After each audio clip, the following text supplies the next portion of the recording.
Well, hello everybody, welcome back to the Dice Bit, and welcome to a new series. Of course, this first episode, I'm pretty sure, of course, we're recording this before we have a title. This first episode of this new series will just be titled Looking at Star Wars 5e, because we are going to be starting a secondary campaign for when people aren't available for Finder's Hollow using the Star Wars 5e project. A passion project of individuals who have converted the 5e rules to a Star Wars system, which not everything is exactly alike, but we're going to be going through that. We're going to be looking at different stuff. I've got some things that I really would like to look at myself, but I think where we'll start is I'll take different people who wants to go first on like what they want to first look at. Do we want to look at just like basic rules to see how closely they followed D&D 5e, or what do we want to do? Yeah, we can do that. Okay. Rules. Bless you. Pardon me, I'm dealing with coughing and all that good stuff. All right. Player's handbook. And real quick, I'm going to get this over here. And fortunately, we're not going to be seeing our faces during all this. We're going to be seeing their website. So. Okie dokie. For the most, for the majority of this. So. All right. Just let me know. Let me know when the face cam is on. Okay. Or will be utilized. Right now, I'm on the introduction page. Mm-hmm. I'm gonna kind of give an example of what it is to roleplay. World's adventures.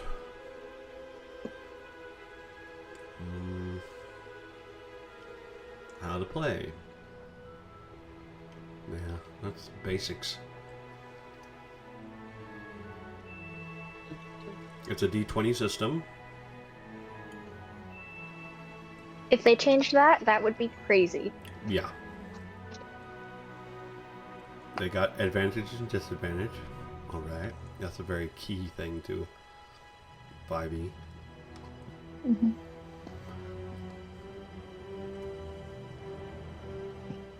I'm looking for like, do they have action, bonus action, movement? Maybe that's what you look at. Combat, maybe?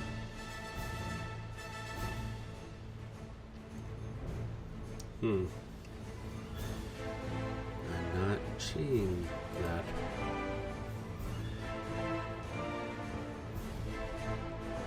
Oh, it's because it has a drop down. What will drop down menu? Species, classes, backgrounds, equipment. Yeah, but Nate, is it possible for you to share your screen so we can see it? What you're looking at?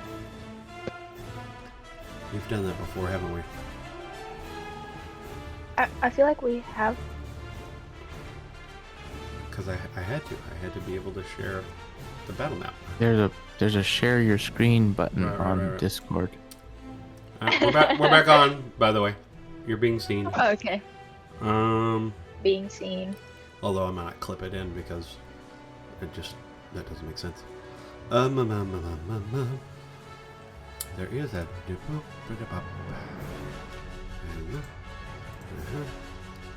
Alright, that's just us.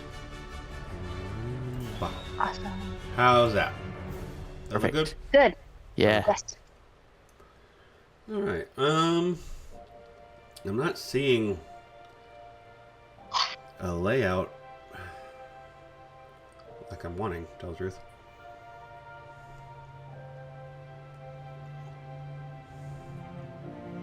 Okay, I'm just going to assume that we've got action, bonus action, those types of things. So anyway. Yeah. I think if they just don't mention the topic, it's probably the same. Yeah. Alright. Is there any particulars that you like The fact that the power system's different. Anything that you guys would want to take a look at? Yeah, can we go over the Economy. the classes? Okay. The Go classes. ahead. Economy. Yeah. Yeah. Go right for my strong suit there, man.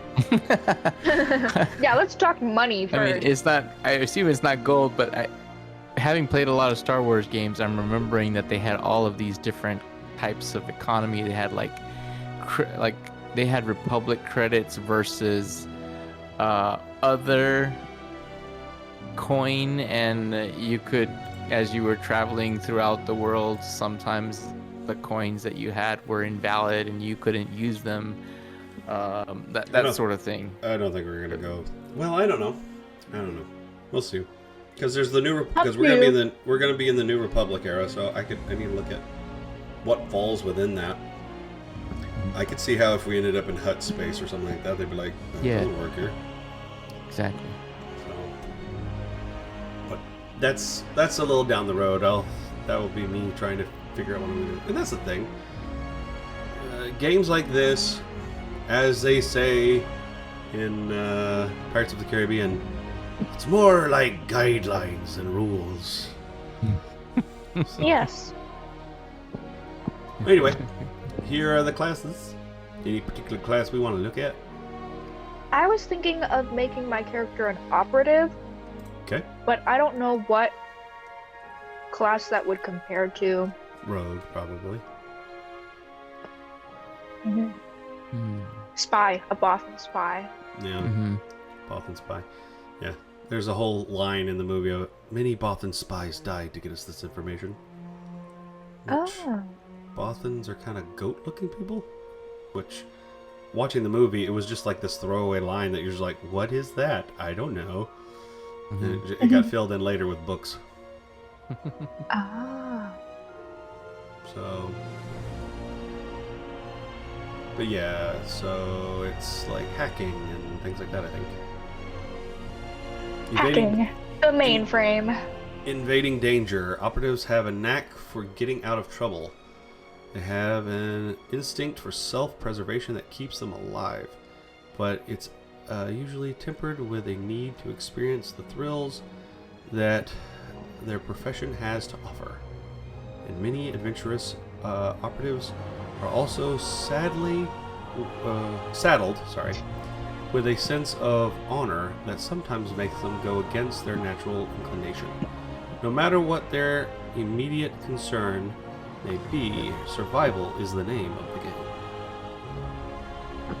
Alright. Okay, this seems like this is all flavor. This is, yeah, sneak attack. I do believe this is a rogue. Okay. Sneak attack. Got Operative, but you get something called operative exploits. Don't know what those are. Oh, the thing that seemed like a warlock or a sorcerer. There's like special ability thingies if you scroll down. Oh, you were looking at this already? Mhm. Yep. Okay. Definitely for the setting that I'm going to be putting you guys into, operative would definitely fit. Because in a way, y'all are going to all be operatives. It just, if you're operative in this sense, it'd be, this was already your profession. Mm-hmm. You know, so. Interesting. Okay. So we're all infiltrators. Yeah, it's kind of a Black Ops feel to it. So. Got it. So having an operative on the team would definitely make sense. There's also the subclasses of operative. Yeah. And those I didn't really understand. Sharpshooter. It's kind of cool. Like, does that? What's the source? These just have an effect on. Yeah, you have to click on them and it brings you to what the subclass would give you. Mhm. Just like. And these are just kind of like abilities that I get at certain levels, like. Oh yeah, it just like any other subclass. Yeah, just like any other 5e subclass. They actually have a good. I mean, that's a pretty. All of them have a very nice long catalog. Mm-hmm. I immediately go to either sharpshooter or gunslingers where my brain goes. Myself, I look at those two. Actually, sharpshooter. In fact, I have on a video game, I know exactly which race I would go with and all that. I would rebuild my character from Knights of the Old Republic. Or, no, not Knights of the Old Republic. Just the Old Republic. Alright, so you're thinking operative. Cool. Yes. Anyone else kind of... Once again, and that's the thing. We're doing this right now. When we play, something could have changed. We're playing real loose right now with all this. Right now, we're just kind of familiarizing ourselves. And we actually kind of want to let our audience get a peek at this system. If they didn't know this existed, to let them know, hey, this is out there. Basically, we're giving Star Wars 5e some free press. And hopefully, I think it's a really Hopefully cool... that doesn't bite us. Yeah, hopefully it's not something that'll get us in trouble. Hopefully it's actually something that they'll appreciate. That I think what you guys are doing is really cool. Thank you. Yes. Because this, I remember seeing stuff. I actually remember coming to the website years ago, and they have come a long way since. So, Nice. But anyway, anything else? Just like once again, it's not that you're stuck on anything, but any of these titles going, that sounds interesting. Maybe Counselor. Counselor, Force user. Basically, Force user who is very focused on using the Force. So. Maybe. So like wizard? Yeah, it's basically their version of wizard. Got it. Yeah. I will say my dad's character is going to be a Force user. He's most likely going to be a Sentinel. Oh, interesting. Yeah. And That's he's gonna... like... Huh? What class does that compare to in regular D&D? Okay, so it doesn't... There's not... Yeah. Ish. This is helping me understand what they do. Yeah. I mean, obviously, there's a little bit... It's not one-for-one completely. So... Basically, you have those who use the Force, and the three categories of Force users is basically Guardian. I mostly use my lightsaber, but I kind of use some Force here and there. Counselor. I don't trust my lightsaber that much. I mostly use the Force. Sentinel. Oh. I walk a path that balances the two concepts. Now, in other games, you had Guardian, Counselor, and Sentinel, and those are all light side classes. The dark side classes would be Warrior instead of Guardian for certain video games, Inquisitor instead of Counselor, of course, Inquisitor instead of Sentinel too. That it depended upon which path you took. Anyway, and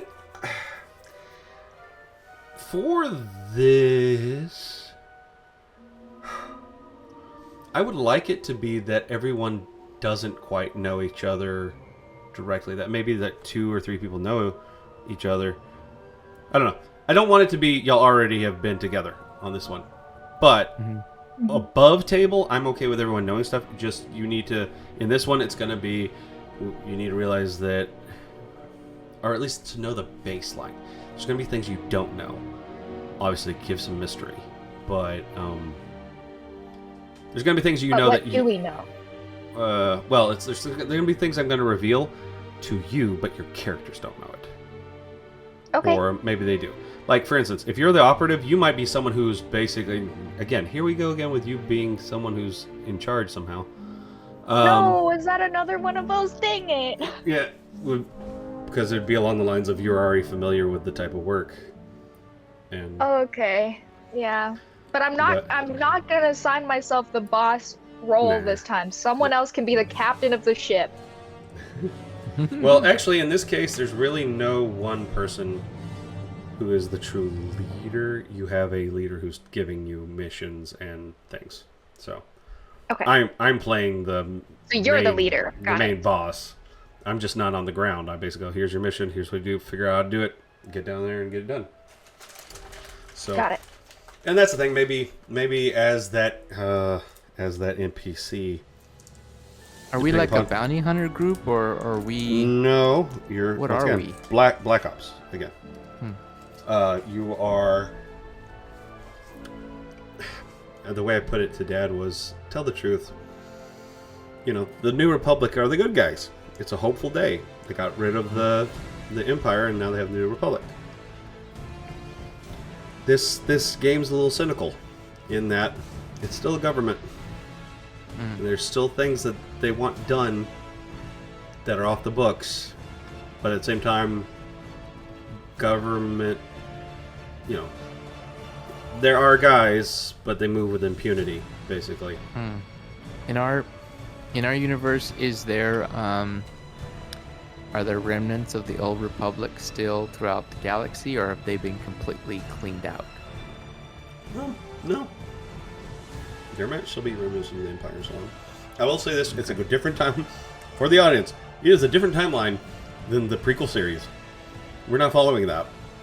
And then I'm not familiar enough with like the I can't remember the name of it. The series of books that I did kind of prefer. I'm not so familiar with that. So this is going to be a slightly different timeline. So don't get in the comments and be like, "That's not what happened." Because I'm sorry,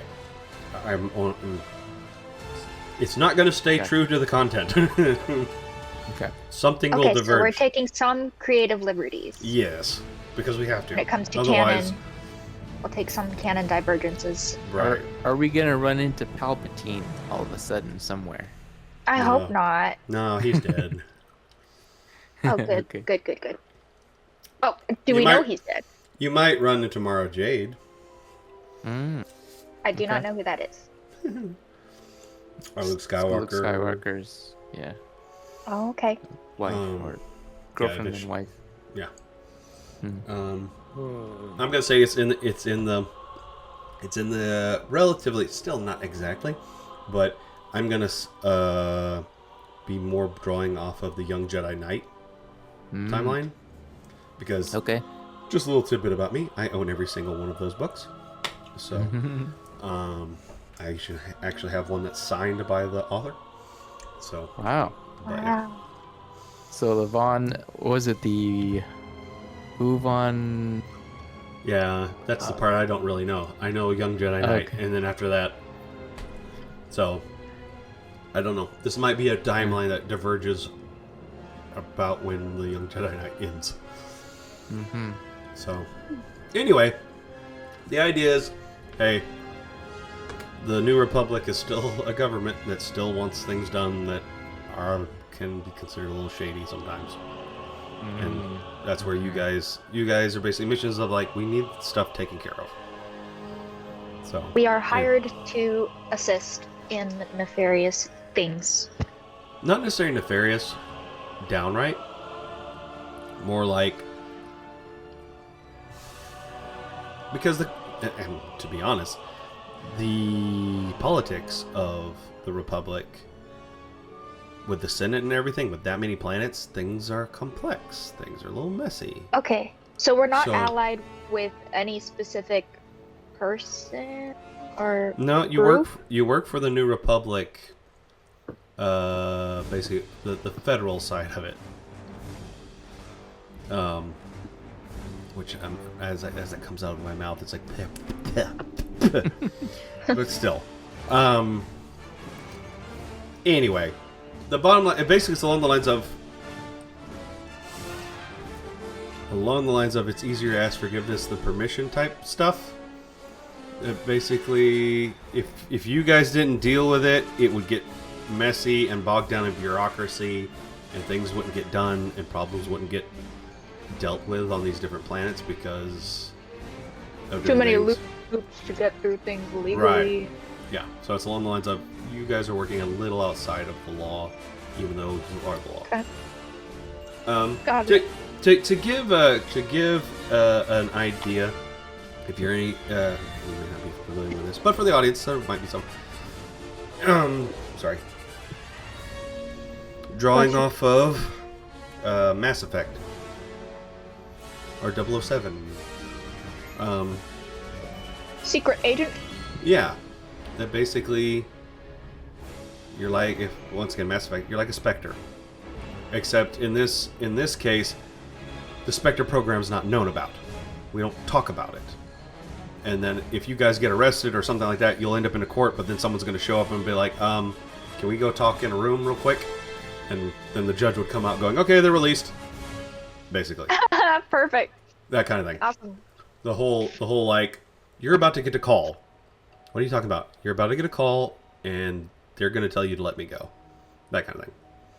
Mm-hmm. Perfect. Perfect. So anyway, a little clandestine, but not necessarily bad. Not necessarily... It's criminal from the standpoint of everybody's law, all these different planets' laws conflicting with each other and stuff. So it's not like you're... The intent is good, let's put it that way. So on board. I'm so on board with being a secret agent. Okay. Yeah, that's why when you were like operative, is like, that totally fits the setting that we're going with here. But, Awesome. And anyway, above table. Your characters, well, again, the operative person might know this because you might end up with files of like backgrounds on different people, like here's who you're going to be working with. Awesome. So I could give a reason why your character would know. Mm-hmm. His character is going to be basically someone who was found to be a force sensitive. We're going to come up with some sort of storyline of how he actually got his hands on dark side training, and actually was kind of like another resurgence of the Sith. Who are we talking about? My dad's character. Our ship captain? Oh, your dad's character. I missed that. And Okay. then the idea is that Luke got a hold of him, and now he's trying to work himself back toward the light. Is kind of the idea. Ooh, reformed criminal. Pretty much, yeah. Fun. Very, very fun. But he's still kind of got anger issues. So. Oh, nice. That's gonna be extra fun. I have one formulated idea sort of for my character, and then one secondary idea in case this one doesn't sound like good to anyone. I was thinking of like a nerdy, really like, how do I describe this? Like a guy who lives in his mom's basement but doesn't actually, and he sounds like a total nerd, and that's what I was thinking. That, guys, I'm hacking into the mainframe. Mm-hmm. I've got eyes on the target. Guys, Nice. are you excluding me? I really want to eat lunch with you guys today. Stuff like that. But how are you an operative?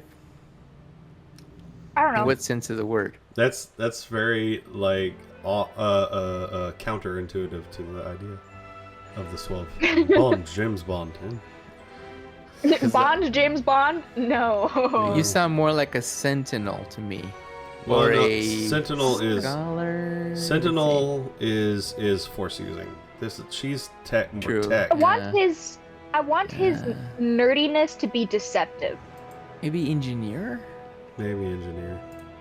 But no, operative, I mean, if that's your cover, you're like, I act this way to throw I mean, people who off. would suspect that he's an operative? Right. Okay. So Except you're for a the little people... clumsy too? Oh Are you a little yeah, oh clumsy? yeah. He's so clumsy. Then how are we going to trust you to be an operative? Well, once again, it sounds like it'd be Huh. an act. Uh-huh. Only a little bit. Guys, don't you believe me? I'm a So total you would nerd. drop the act when you're working on something? Well, but I would change a little with bit. us. When I'm in the zone, I'm not jittery anymore. You know what I mean? Oh, I see. It's like a personality disorder of sorts. Absolutely. And then when you're working, you're cool all of a sudden and you're collected. Yeah. But like you have a social impairment. And Yeah. It shows up when you're doing social things, but when you're actually on the job, you become Like, cool. like, guys, I'm not James really Bond good with strangers and all that, but I can get to work. Of course, again, the one for one, the operative is basically the rogue. So the idea would be you're all awkward with people in social stuff, but then when you get get on. When I'm in the shadows. Where when That's you're in the when I really battlefield, get it's just like, yeah, you do something like, yeah, no, don't mess with the little guy with glasses. He's scary. Mhm. Oh, yeah. Yeah, it was like, no. Yeah. I have seen ways that he's killed people. Don't just no, don't do that. Yeah. Nice. Yeah. So. I don't know what species to pick for that to fit that image, though. Got some ideas. I was thinking Geonosian, because of the big boba eyes, the bug eyes. It's on like the 3rd page. Oh wait, Geonosian. Well, okay, that's Duros. Geonosian. Oh, Geonosian. The bug people. Yes, buggy. Of course, their whole language is like clicks and whistles, which is interesting. Would languages be an issue? I mean, we're gonna say that everyone knows common. Okay. So, this is an interesting looking one for what you're discussing. He's got 4 arms. Ardenian. I haven't even heard of this species, by the way. Hmm. Covered in fur, something. Huh. That's interesting. So, like, kind of like monkey. Kind of. I wonder if having the 4 arms does anything. I don't think so. What I think is really cool is, I believe every... I can't remember if it was every class or something. This system, everyone starts off with a feat right off the bat. Mm-hmm. And it's like, that's Oh, cool. wow. Yeah. That is cool. Like, that's the deal that I did. I mean, I could see that. What species was that? That was... Oh, it took me back to the first page. That's the one problem. When I say back, I don't mean to go all the way back. This one, Ardenian. I don't know. Ardenian. And I just randomly saw that and was like, that looks kind of like, in my brain, that looks kind of like what you're describing. Is it possible to be a droid force user? No. Or if it is in this game, I'm saying no, because... Aww. I've always wondered because of... No, yeah, it's biological. It's not technological. So, that's the idea that... But what if I was slightly biological? Then you're not a droid. Half and half, then you wouldn't be a droid. Yeah, you would be a You'd be cyborg. Yeah. Cyborg. There's another 4-armed species right there. There's a couple. But yeah, Geonosian. That'd be an interesting choice. Yeah, because I really like how they have huge bug eyes that are really far apart. Yeah.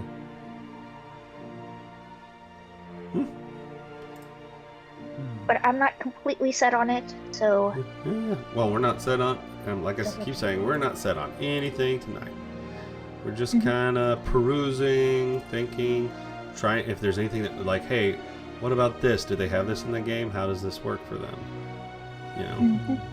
Which, one of the things I'm going to bring up once we're done talking about some other stuff is basically...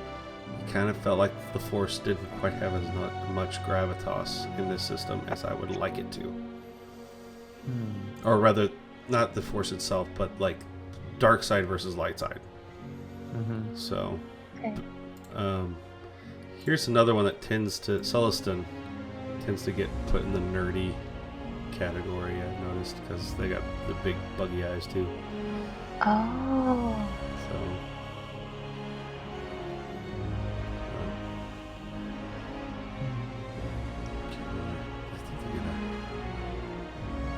Intelligence score increased by 2.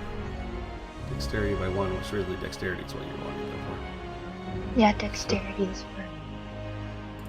Anyway, that's another bug-eyed. Of course, there's a lot of bug-eyed stuff. I mean, that's bug-eyed too. Rhodian. So... But anyway, alright. So, but yeah, operative. But that's interesting. The idea that you come off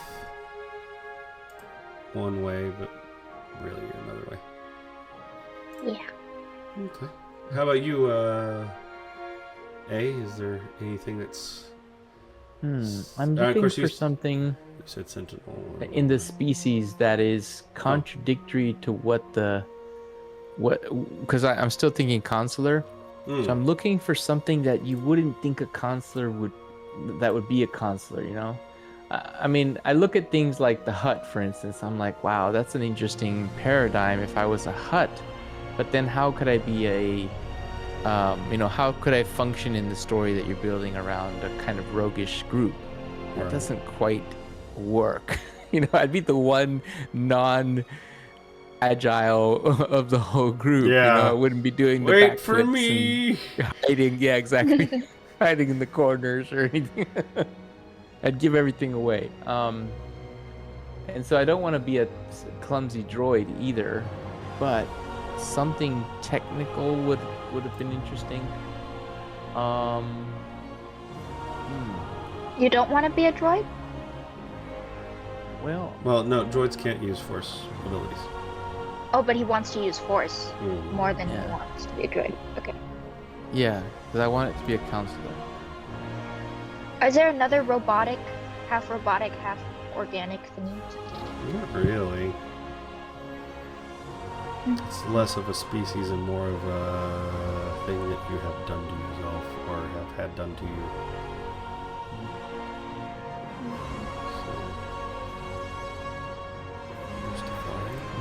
Keep looking.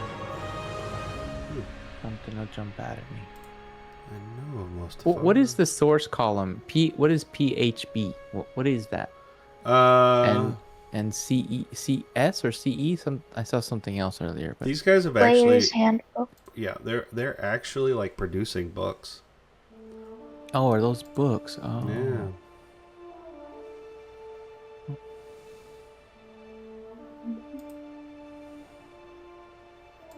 I don't know. A Wookiee consular might be a little interesting because consulars are very much like, I rely only on the Force. I don't really rely on weapons, whereas Wookiees are all like, I So can would rip this your arm kind of out. be? So this would kind of be like in Finders Hollow, where I speak something that only a group can understand. We're Well. not doing that again. Not again, please. Y'all could literally make up whatever it is you think I'm saying. I guess so, but that's really hard to do. Yeah. We would say that you have some sort of translating something or another. Oh, they got Rakata. Really? Oh, there's the Quarian. Wondered where he was. Yeah, no, I don't think I'm gonna let anyone play a Rakata. That's a little. Can you show it? What does that one look like? What's a ricotta? These guys. They're from the Old Republic series. And Interesting. Why Yeah. can't we play them? They're Sorry, extinct. I'm looking at something else. They're extinct. Oh. Yeah, that would explain it. Now, I have some other stuff that would be extinct, and I'll give an explain. But Rakata are weird. They're weird. They're weird. They kind of got a reputation for being even more callous than Sith. Ooh. So, Whoa. Are you You alright? okay? What? Who What just happened? died? Who just died? What happened? you coughed. You. You died. Oh, yeah. You guys heard that? Yeah. Yeah. You're funny. What happened? Oh, what? Wow. How about you? Normal. Any of these Is there a human? classes? Yes, there's human. I'll pick a human. Any of the classes that look interesting to you? Give me a second. Sorry. Yeah, sure. Where can I look this information up? Are you no? Search up SW5E, SW5. Okay. and there should be a main website. It's just sw5e.com. Okay, I'm looking at the classes right now. I think I'll be a. So what do cut we off have there. right now? Who are Okay. we playing right Your now? sister is looking at operative. Your father is looking at consular. So basically, from that standpoint, we've got a rogue, and to put in D&D terms, we've got a rogue and a wizard, which that's force user. Okay, I'll be a fighter. Hey, we Okay. switched. What? Yeah, you kind of did. Now Okay. he's the wizard and I'm the rogue. Are you saying that you want to pretty much just do what you did before? Wait, who do you Who? mean? Me? Normal it said fighter. He's a fighter in Fighter's Hollow. Alright, fighter I was again? using a bow. You want to Well- try a different? Is Thing. Berserker good? Berserker's pretty much their version of a barbarian. So you're gonna have rage. So it's good. Sure. Okay. Yeah, I'll play a Berserker. Berserker. I want to see what their subclasses look like. Oh wow, very nice. Ballistic approach, Cyclone, Juggernaut, Marauder, Armored, Beastmaster. Ooh, that's not good. I like what that sounds like. Oh. Oh, I thought it means you got a bunch of pets. Never mind. It's more like you are the beast. Never mind. Dang. Oh no, Beastmaster approach. Companion. That's funny. You get a pet. There's one that has a pet added in. So they knew that someone was gonna be like, oh. Brawling. Champion. Frenzied. Industrial. Precision. War Chief. Okay. So basically, okay. Yeah. Dex build, strength build, and a force user. Cuckoo. Yeah. Cool. And like I said, I'm gonna let whenever we get back in contact with Cast, whenever that happens, I'm gonna let Cast build something, and I'm gonna let Arc build something. And if one of you guys are like, I'm thick, then well, the other two can show up. And anyway, plug and play is what this one's going to be all about. I'm Okay. looking at maybe a Mickean. Mickean, never heard of the They're like, weird. but there's a whole Yeah. bunch of different things. Species, Mickean. Which page is that on? There's a search bar. Hmm. If How do you you spell that? type in Mikkian, M-I-K-K.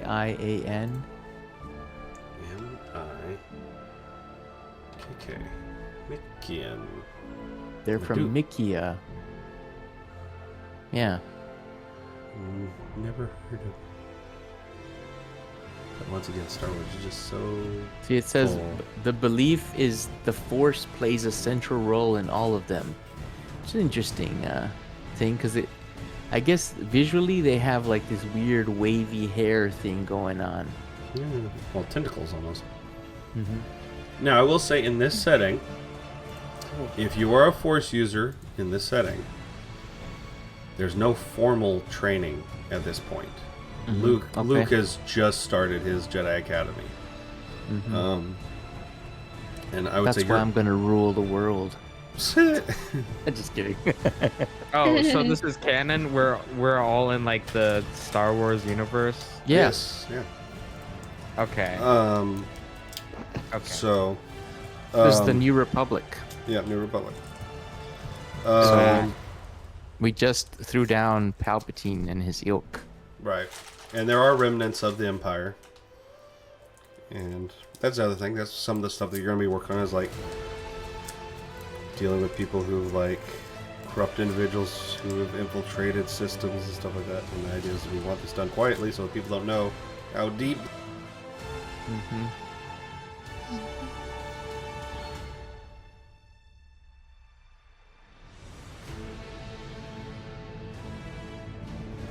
Anyway, basically deal with this quietly because we don't want people to realize how deep the Empire has actually gotten in on certain things, how deep their roots are in things. So there's certain times keeping things quiet has nothing to do with being nefarious.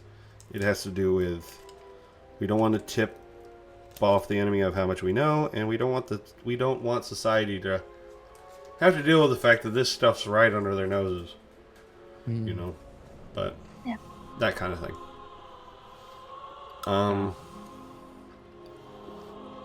Anyway, Cool. But yeah, if you're a Force user, the idea is that you had an affinity. You probably stumbled upon some records that had some old, like, training. And the idea is that you've been kind of self-teaching. I like it. And then Luke reached out to you. And this will be pretty much... Something along these lines will be true for every person who's a Force user in this campaign. Luke reached out to you. It's kind of like you're a little old for the thing I'm setting up right now. Plus he's part... Because Luke is part of the government. Or at least he's directly linked into it. So it would be along the lines of, I get what you're doing. So I'm not going to require you to be on... it's Yavin, isn't it? Yavin 4? I'm not going to require you to be on Yavin. And then he's going to assign you basically a teacher that you have holographic correspondence with to help with your training. Oh, nice. So cool. So I call in every once in a while. basically, Nice. Today I discovered forced electricity. yeah. And I tried it out on my colleagues. Oh. No. Hey, No. that's mean. It's a dark. But Luke did that too, though, to be fair. Lightning? Yeah. I know he did choke. He had a moment. He had a temporary dark side glitch. Blip. Also, background's gonna be really interesting because you got like agent, which I think operative / agent makes sense. Bounty hunter, criminal, entertainer, force adept. Ooh, I like entertainer. Oh, interesting. Gambler, investigator, Jedi, Mandalorian. Which some of these wouldn't work because of the time period. Mercenary, noble, nomad, I think I'm gonna end up going noble though. outlaw, pirate, scientist, scoundrel, Sith, smuggler, soldier, spacer, retired adventurer, addict, That's a funny one. amnesiac. Amnesiac. Oh, I forgot. I forgot stuff. How convenient. Archaeologist, barbarian. Is amnesiac what I think it is? Yeah, amnesia. Yeah, you had it right. Yeah. Yeah. Really? Amnesiac background is like, I don't remember. That's funny because that's a classic of I don't want to write a backstory. Yeah. Right? Look Yeah. at all the amnesiacs. So they Say actually myself allowed you to so. have they allowed you to have actual Oh, background of, you know what, I'm the amnesiac background. I don't Yeah. know. That's pretty funny. We're I just just gonna have build all it these into the powers, game. and I have no idea why. I don't Ooh. remember my powers. That- I'm recovering my powers. Now, that's another- That's once actually again- in the story. If someone actually can pitch me a better background to a Force user, then I'm I like hey, it. I was a prisoner of the Sith. Oh, I love it. Okay, I was a prisoner of the Sith, and they wiped my memories. when you were like and in I some just sort of know- stasis pod. Yeah, and I was, I don't know. Actually, I don't know if I was if I participated in Order 69 or not. I don't know because I was found in a stasis pod. I like it. Yeah. And I was on a Sith ship, but I don't remember what I did in that during the And war oh man. Okay, now you're throwing me a bunch of stuff. It's like, okay, now I've gotta fill in some blanks then. That's cool. It just happens suddenly, like all these inspirations. Yeah. So then I don't know what I know, and so we're discovering it together. Yeah. As we kind of adventure together, all of a sudden I do something. And it Flashbacks could be and completely random. Yeah, exactly. Jason I love Bourne, it. Jason Bourne type stuff. Yes. I just got to make sure I don't throw in something where I turn out to be the new Sith Lord. Dun dun dun. You know, that's Let's too not radical. Get too ahead, though. But I guess Luke is working with me to figure out my memories. Who you and I guess are. that could be Yeah. a lot of my interactions Ooh, with the that's academy. fun. That's fun. We also need to, like, part of, like, everyone's backstory is why this organization, like, why you showed up on their radar. What is it that you've been doing that made them go, we would like to recruit you for this? Could Luke send a recommendation letter? Well, see, that's the thing. If you got someone who's recovering from something, that doesn't sound like Luke to be like, here, let's take someone who's recovering their memory and put them in this situation. So I almost want to say that you weren't discovered by Luke. That you were actually discovered by this new, or by, once again, this clandestine stuff was starting, like, different branches of it were already starting to be built, and one of those clandestine branches is the one that found you, and basically noticed that you were activated and was like, this person can definitely be an asset. And then after that you have been assigned as an asset, then they contact Luke and go, by the way, You ran into so and so. we have a person here, So I haven't actually been to Luke's group and classed up. I am, in the meantime, just with you guys doing something. Right. Because you ran into me out on the field.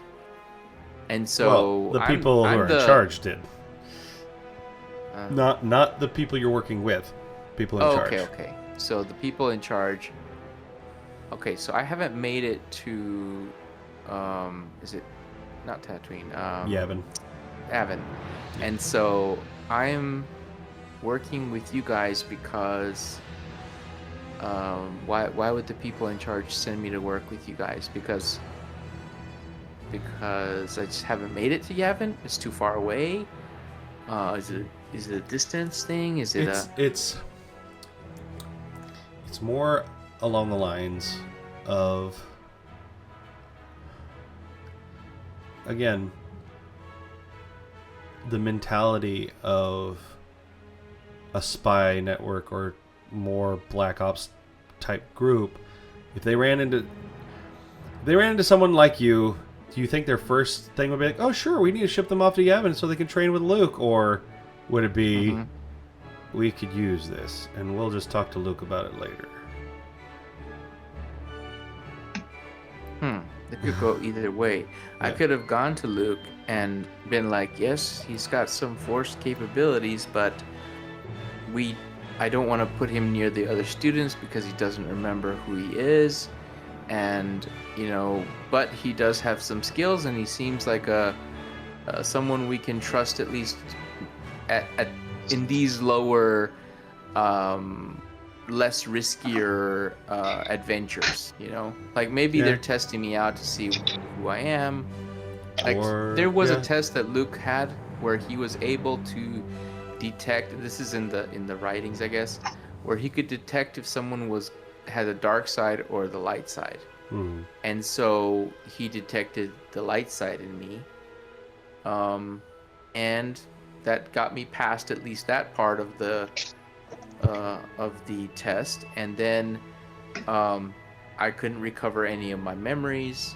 So I guess as I start to develop the character, I start to remember things, and it could go any number of different ways. I may end up having to go back to Luke, and there may be a trial or something because of something that comes up in my storyline that is, odd or or puts me at risk with the group or something like that. What do you think of that?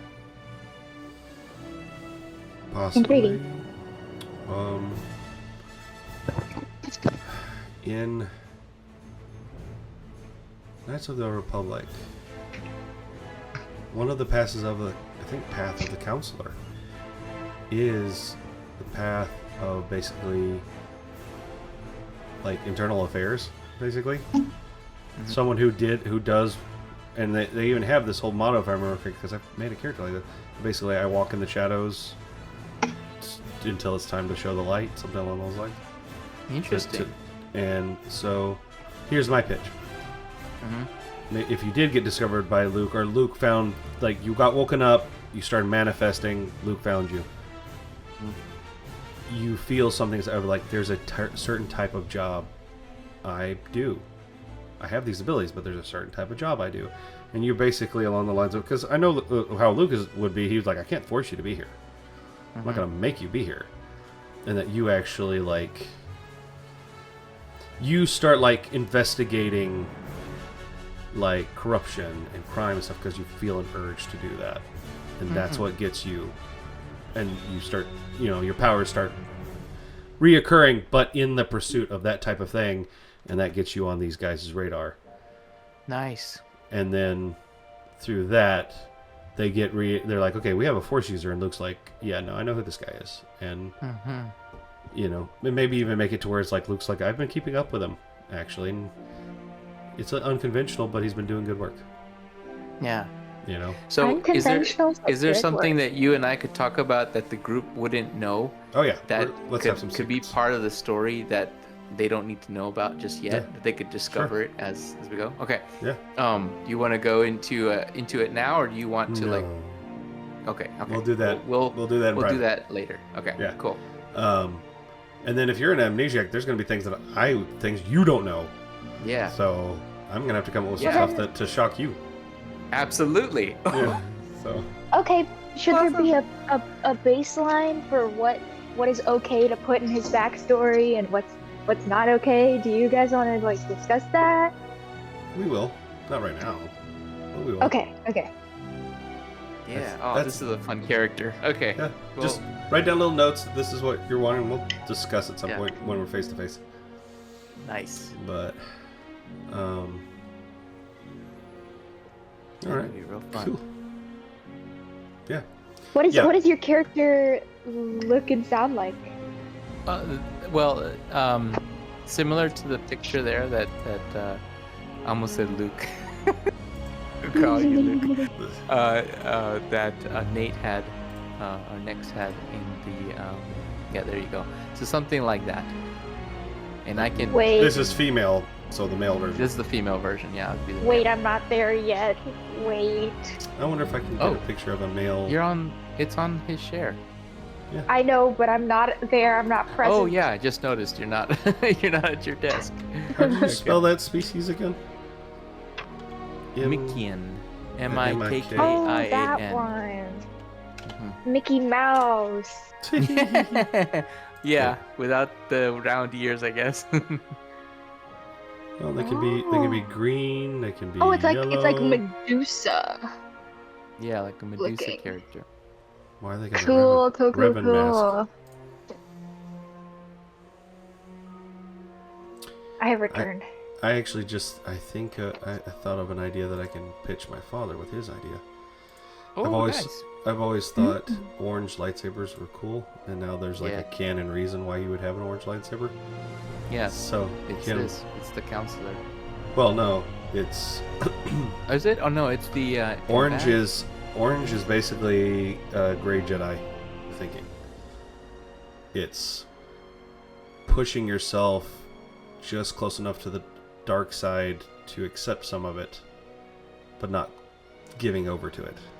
Okay. Giving I'm over wrong. to it. Okay. Giving over to it yields bleeds the kyber and makes a red lightsaber.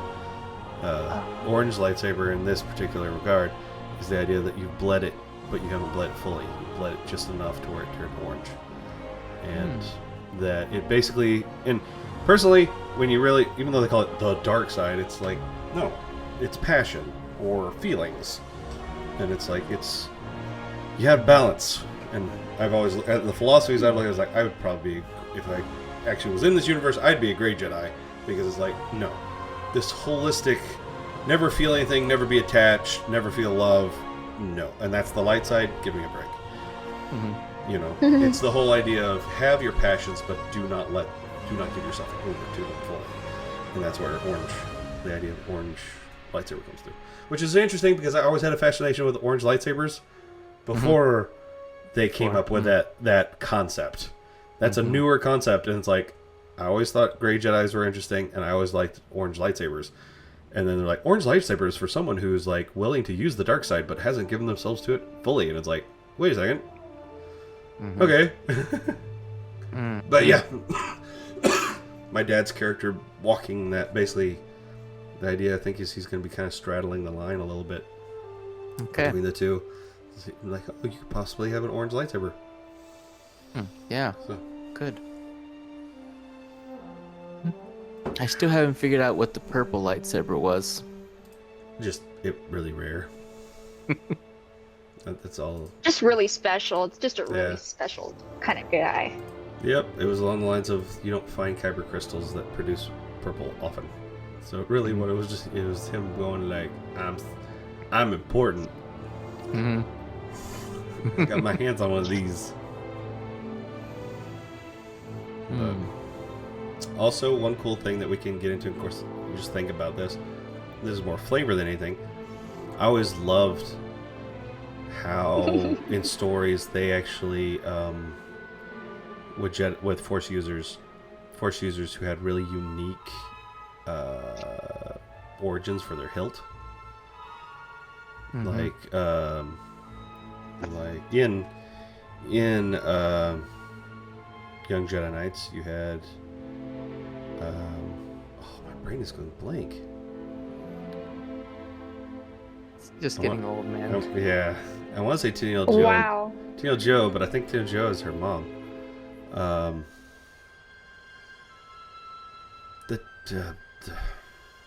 The Dathomirian princess who was in it.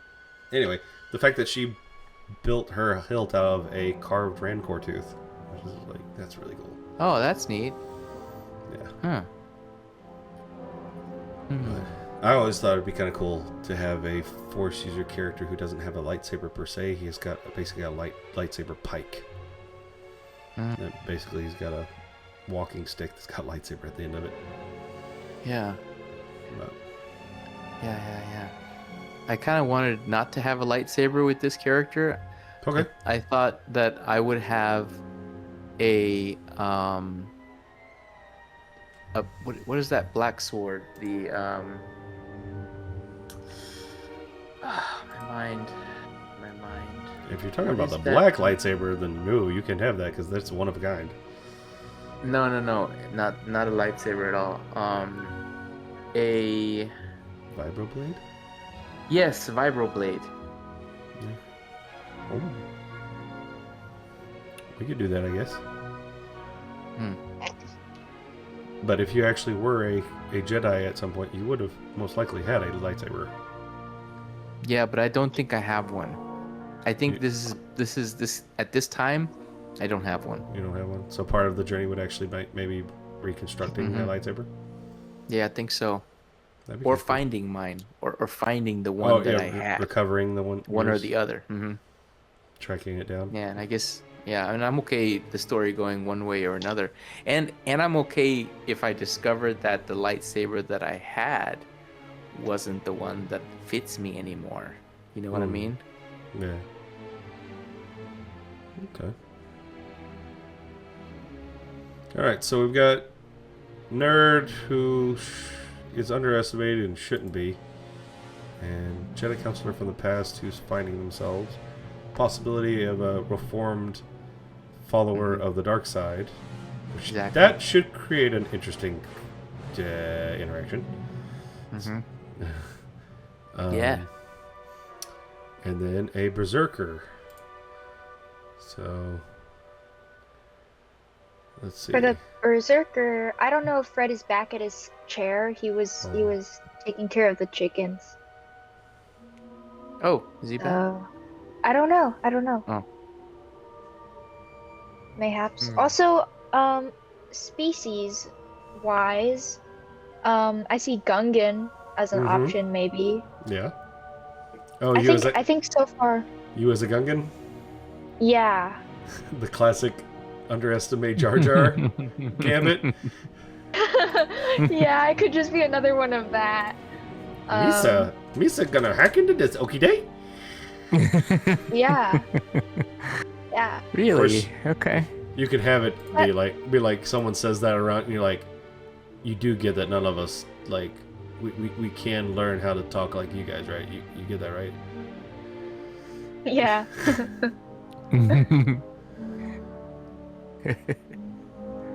I mean, I can see either Gungan or Geonosian working for the character archetype that That I you're going for. want. Yeah. What's the Geonosian? That sounds very familiar. I should know this.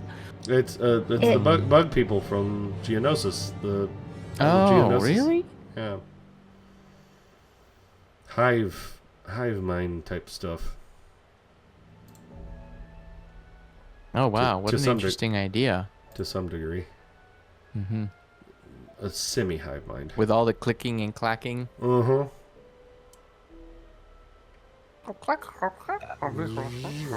Like talking like that. Oh, do they talk like that? Mhm.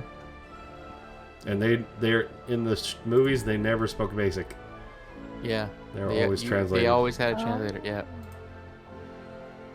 Okay, then maybe I'll just do Gungan Okay. to make things easier. Because Geonosian sounds like there would be some complicated loop-de-loops I would have to go through. And then, Like, why can I speak the same language as so-and-so?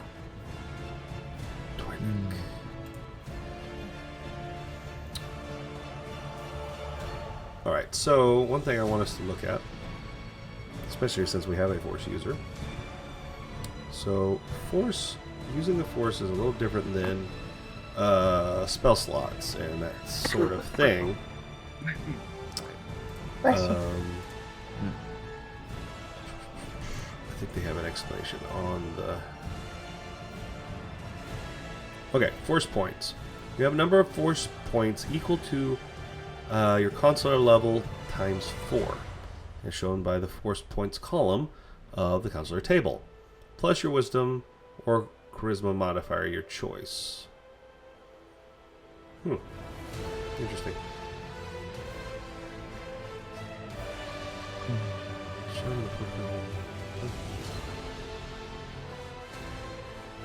Huh?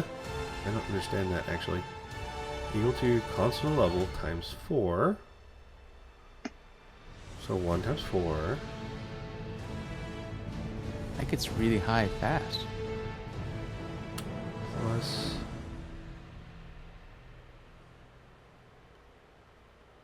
Plus your wisdom. I guess you... Okay. You get some more than what's in the column. It's plus your... whatever your modifier is. That you choose Wisdom or Charisma. Which, I could see that. Wisdom's probably like... I'm calm. Charisma's more like, you will do what I want. What about the resting part? Hmm? How do we figure in resting? Oh, long rest? Same way that, like, when you take a night's rest. Okay. So- Oh, okay. But, okay, so how I understand it. Max power you level. start dwindling. I see. Yeah, you start using up points as you play. Right. I So, see. First level powers, you have to spend, it's basically 1 plus the level of the ability. And that's what you have to spend to use it. So, for every first level ability you use, you have to spend 2 points. So, for first level as this class, which we're not starting there, but still, basically that person gets 2 casts. And maximum at first level. Okay. And then at second level, they would get a total of about 4 casts. But notice this, it's max power level. They can't cast anything above... Higher than 1, yeah. Yeah, higher than 1. And then 2 is your cast level max. But as you can see, it's not so much about spell slots. It's how many points have you expended, basically. So at 12, you could either do 6 first levels, or see, second level would cost 3 points. So anyway, when you start getting into, I think 7, 8, and 9, things get weird. No, 6, 7, 8, and 9. You may only cast Force powers at 6th, 7th, 8th, and 9th level once. You regain the ability to do so after a long rest. So they cap some stuff out, which is kind of interesting. And kind of like with spell slots, you can upcharge things and it gives some extra stuff. So you're like, that first level ability that I'm using, I'm going to spend 3 force points on it instead of just 2, and that will cause it to be more powerful, basically. Oh. Okay. So that is one. I see how they did this, and I see how it actually, in the end, it kind of comes out the same way, ultimately. But I do want to point that out because it's actually very different. And then, since you know Force stuff, these are how many Force powers you can know. Man, they give you a lot at the beginning. Of course, it's a wizard. Basically, it's the wizard comparable. 9 abilities, Force powers you can know at first level. And most likely we'll be starting at 5th level. So. 5th level, okay. Basically, you guys got some time under your belt for being what you are. Got it. Okay, so I wanted to point that out because that is a little different. Now, the thing I wanted to look at is rules. Variant rules. Force alignment. I wanted to read this to see what they say because I wanted the whole choosing between dark side and light side to actually really mean something. So, so I'm going to start with alignment score. How much a character embodies an aspect of the Force is calculated using their alignment score. The alignment score is an ever-shifting value falling between light 100 to dark 100. So basically 100%. Characters gain an alignment score by gaining light/dark points, as determined by their actions. When a character performs an action associated with one side of the Force, they gain points accordingly. Players can gain light points through a multitude of actions. The first time you cast a light side Force power of first level or higher, you gain light points equal to the power's level. Subsequent castings of the power earns you 1 light point. Dang, that's going to be giving you light points pretty quick. Committing selfless acts, such as deliberately saving others at the expense of yourself, can earn you 1 or more light points. Yeah. Other benevolent acts, as determined by the GM, can earn you 1 or more light points. Consequently, players can gain dark points through various actions. The first time you cast a dark side Force power of first level or higher, same idea. Committing truly heinous acts, such as harming or murdering an innocent, can earn you 1 or more dark points. Other evil acts, as determined by... Yes, okay. If a character has a score, performs an opposing act, instead of...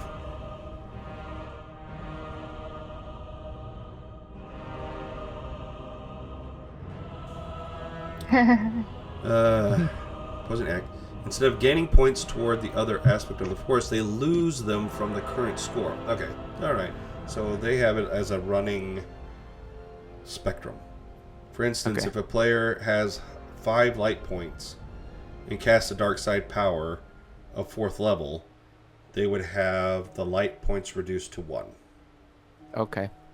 If the player instead casts dark side powers at 7th level, their score would shift to dark. Okay. See, that's interesting, but my thing is there needs to be consequences. Yeah, storyline consequences. As you earn light/dark points, you...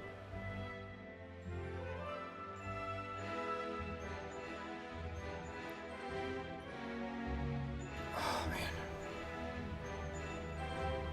I need to get you one of these mics. Oh, it's where it shuts it off? I just click it like that and it goes away. It's a lifesaver. Yeah, I'll edit that out. You have some hot water with you or something Nah, I got cold water. to help with that? Okay. Alright. You reach certain tiers of alignment score that manifest themselves in various ways. If you ever fall below the light-dark points threshold, for a major tier, you immediately lose that tier's benefits. Okay, so, alright. Okay, the thing is, it needs to be benefits and costs. When you meet certain criteria again. Yeah, okay. That makes sense. And as seen here, they're basically segments of 10.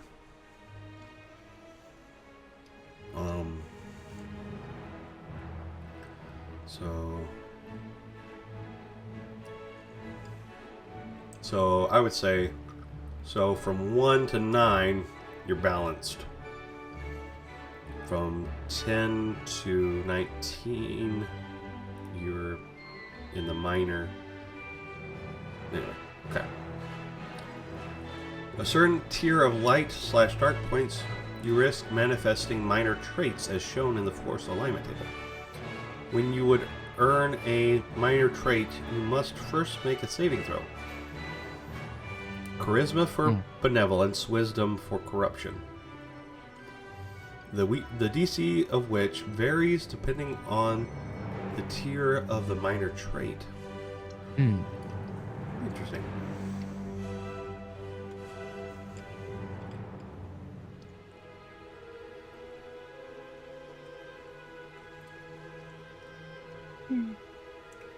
Oh, that's okay. Minor benevolence tier 1, major benevolence tier 1. I would have done that the other way. Anyway, okay. But why quibble?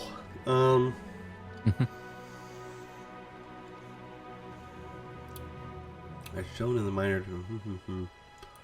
save DC table below. Minor benevolence corruption tier 1, a DC of 12. I mean, it's nice that they actually like lay it out. Alright. Oh, and I guess you roll on the table. Minor benevolence, your eyes tend to brighten during moments of satisfaction. Interesting. Okay. Your body is less likely to scar or show lasting signs of injury. Your voice becomes slightly more eloquent. Okay. Okay, man. What are you looking at now? Variant rules, force alignment. Oh. Interesting.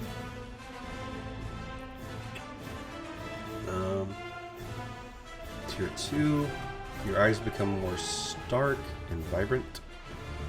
And existing scars on your body fade. Alright, so, I mean, some nice stuff. I really kind of want to get into the corruption side. You turn a pale yellow during moments of anger. You more easily become scarred. Your voice becomes slightly hoarse. Your hair starts to lose its color with gray streaks appearing throughout it.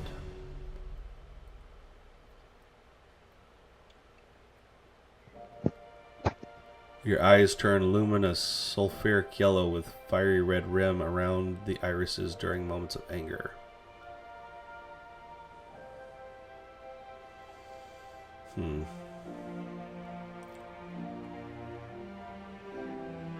Here we go. So major benevolence. At certain tiers of light points, as shown in Force alignment table, you manifest major benevolence. Tier 1, when you or any ally within 30 feet of you makes a charisma persuasion check to attempt to calm a creature or bring peace alliance, you may spend a force point to add 1d4 to the result of their roll. That's nice. When a friendly creature other than you within... Okay, so these give some boons.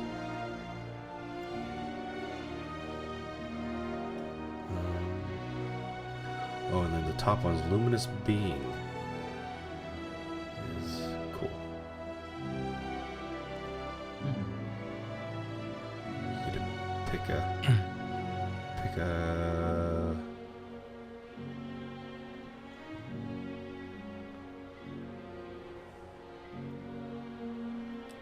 Why do they have two tables? That's weird. Oh, you get 2 of them, I guess.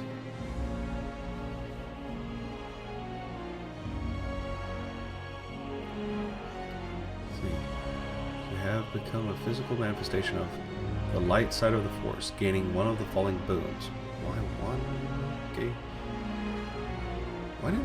That's weird. Your GM can choose the boon for you or roll a die to determine it randomly. That's kind of cool. Yeah, Lightbringer, protection, immutable defense, quick casting, lay on hands, healer.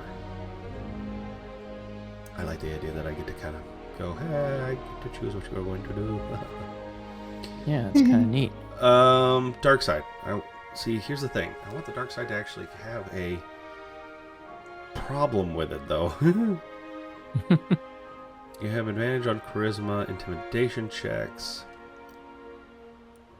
Fighting against creatures with higher wisdom score than you. You have no. These are all benefits.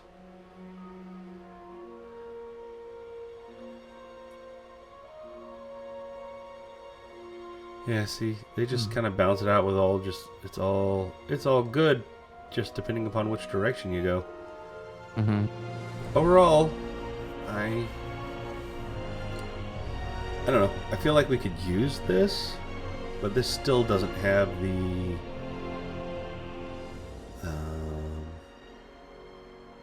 weight that I wanted.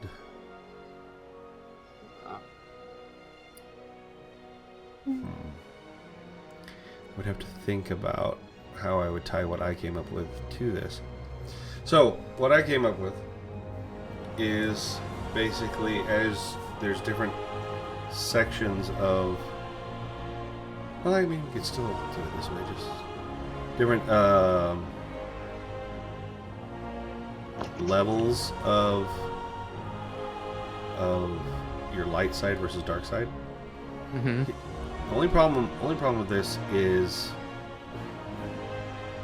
my system wouldn't work from the standpoint of you're either deep in the light and you start degrading, or deep in the darkness and you start losing darkness as you get lighter.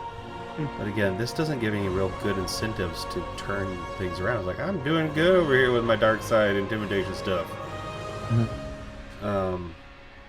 So I'll tell you would what. start controlling the storyline, right? And you start to clash with, like you'd start changing the story and going in a different direction, essentially. So your choices would directly impact what interactions you had with different characters, even within the same team, right? So it might break the team.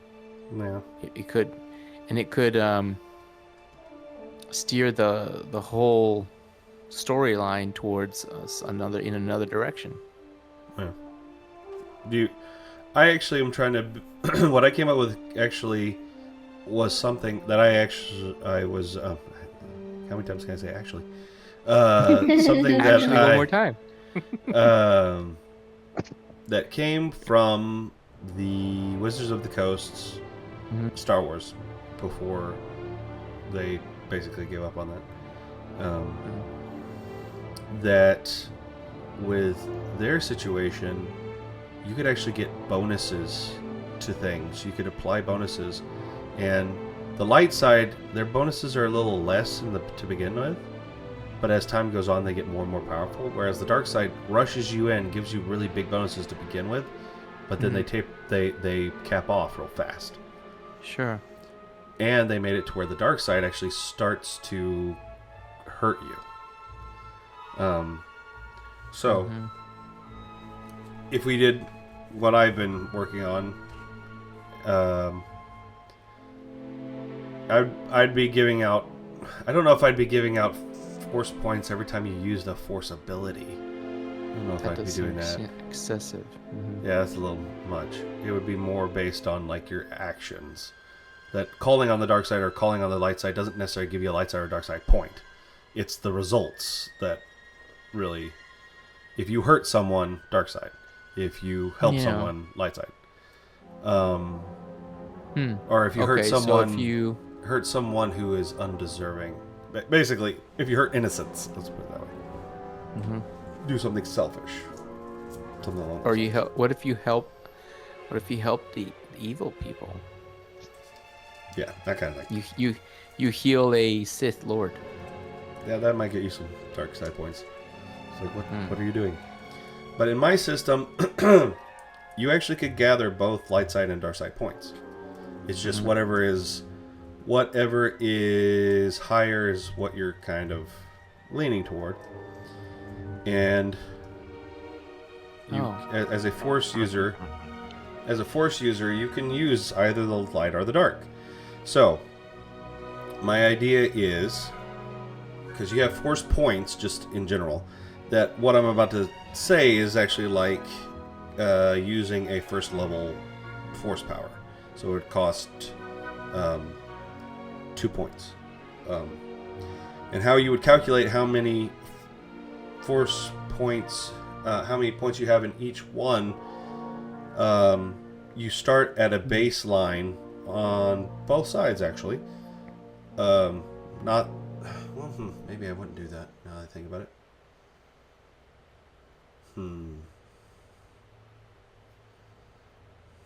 No, that makes sense, though.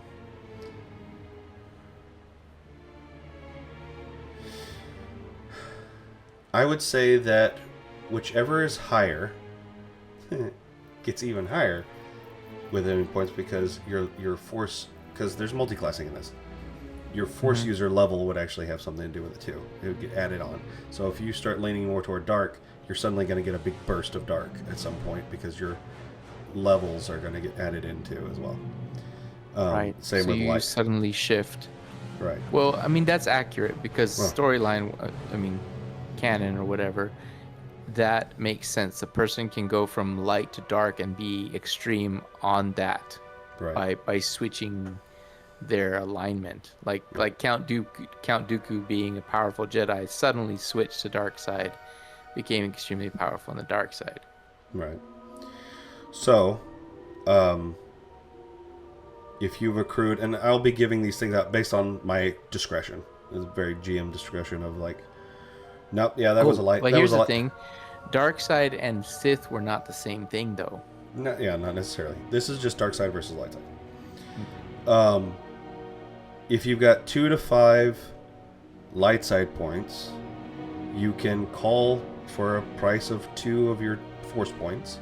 You can call on the light side, and I'll have you describe how you're calling the light side to help you in a skill check, basically. So, and for light side, you get a +1. If you have a 2 to 5 in dark side, you can get a +2 to skill checks by using the dark side. If you have 6 to 10, that's a +2 for the light side. 6 to 10 for the dark side is a +3. 11 through 15 for the dark side is still +3. 11 through 15 for the light side is +3. Here's the kicker, though. 11 to 15 points. You get, if you have dark side, you get cut off from the light side. You can't use the light side. You can have the points, but you can't use them until you can bring your dark side points down. 16 through 20, still +3. And you have to make I'm going to set up something where you have to make a constitution roll whenever you use the dark side. Otherwise, suffer 1d6 damage. Okay. That makes sense. It starts, and this is not for using your force abilities. No. This is for calling on the dark side to help you get tasks done.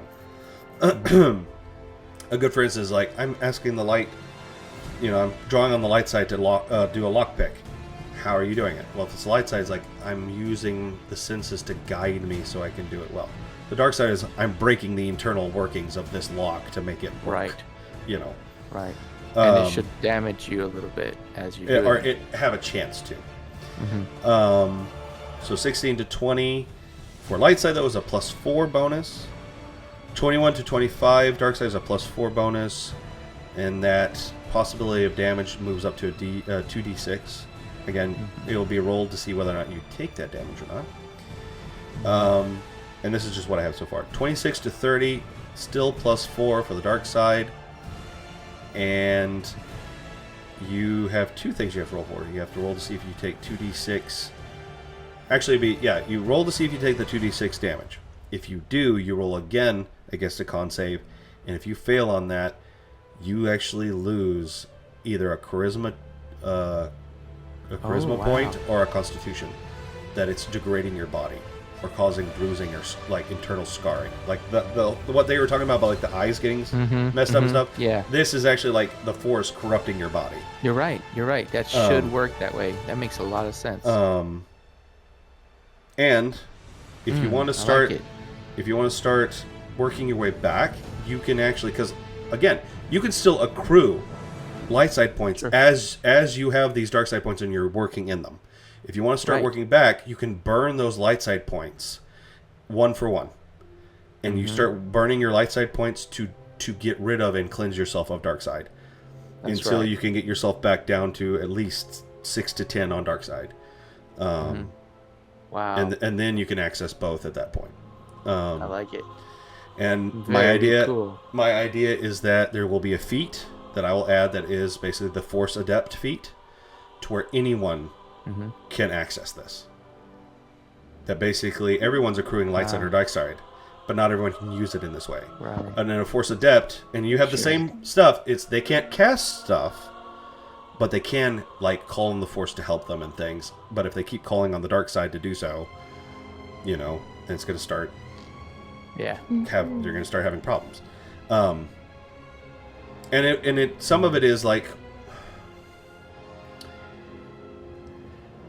for someone who has the feat, I don't know how I would word it to kind of compel this part of it, which is a Force user gets to choose a little more. Being an adept, you're not as learned. You're just trying to do something and asking the person, does that seem like you're calling more on negative energy or positive energy to get that done? And like, well, this seems more negative. Okay, then you're calling on the dark side.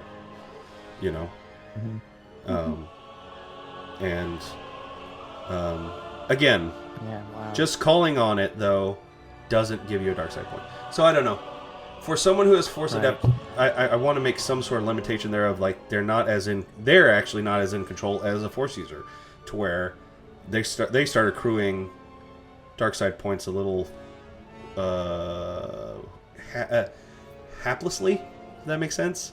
They keep stumbling into it until someone's like, "Hey, dude, don't do that." On the flip side, dark side points and light side points in my system would still affect the common classes.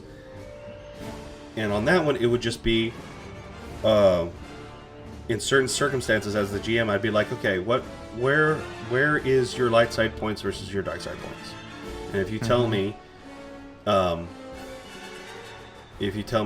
light side, basically give you the two numbers. If light side is ahead, there's certain circumstances where I'm going to give you advantage because the light side would want you to succeed.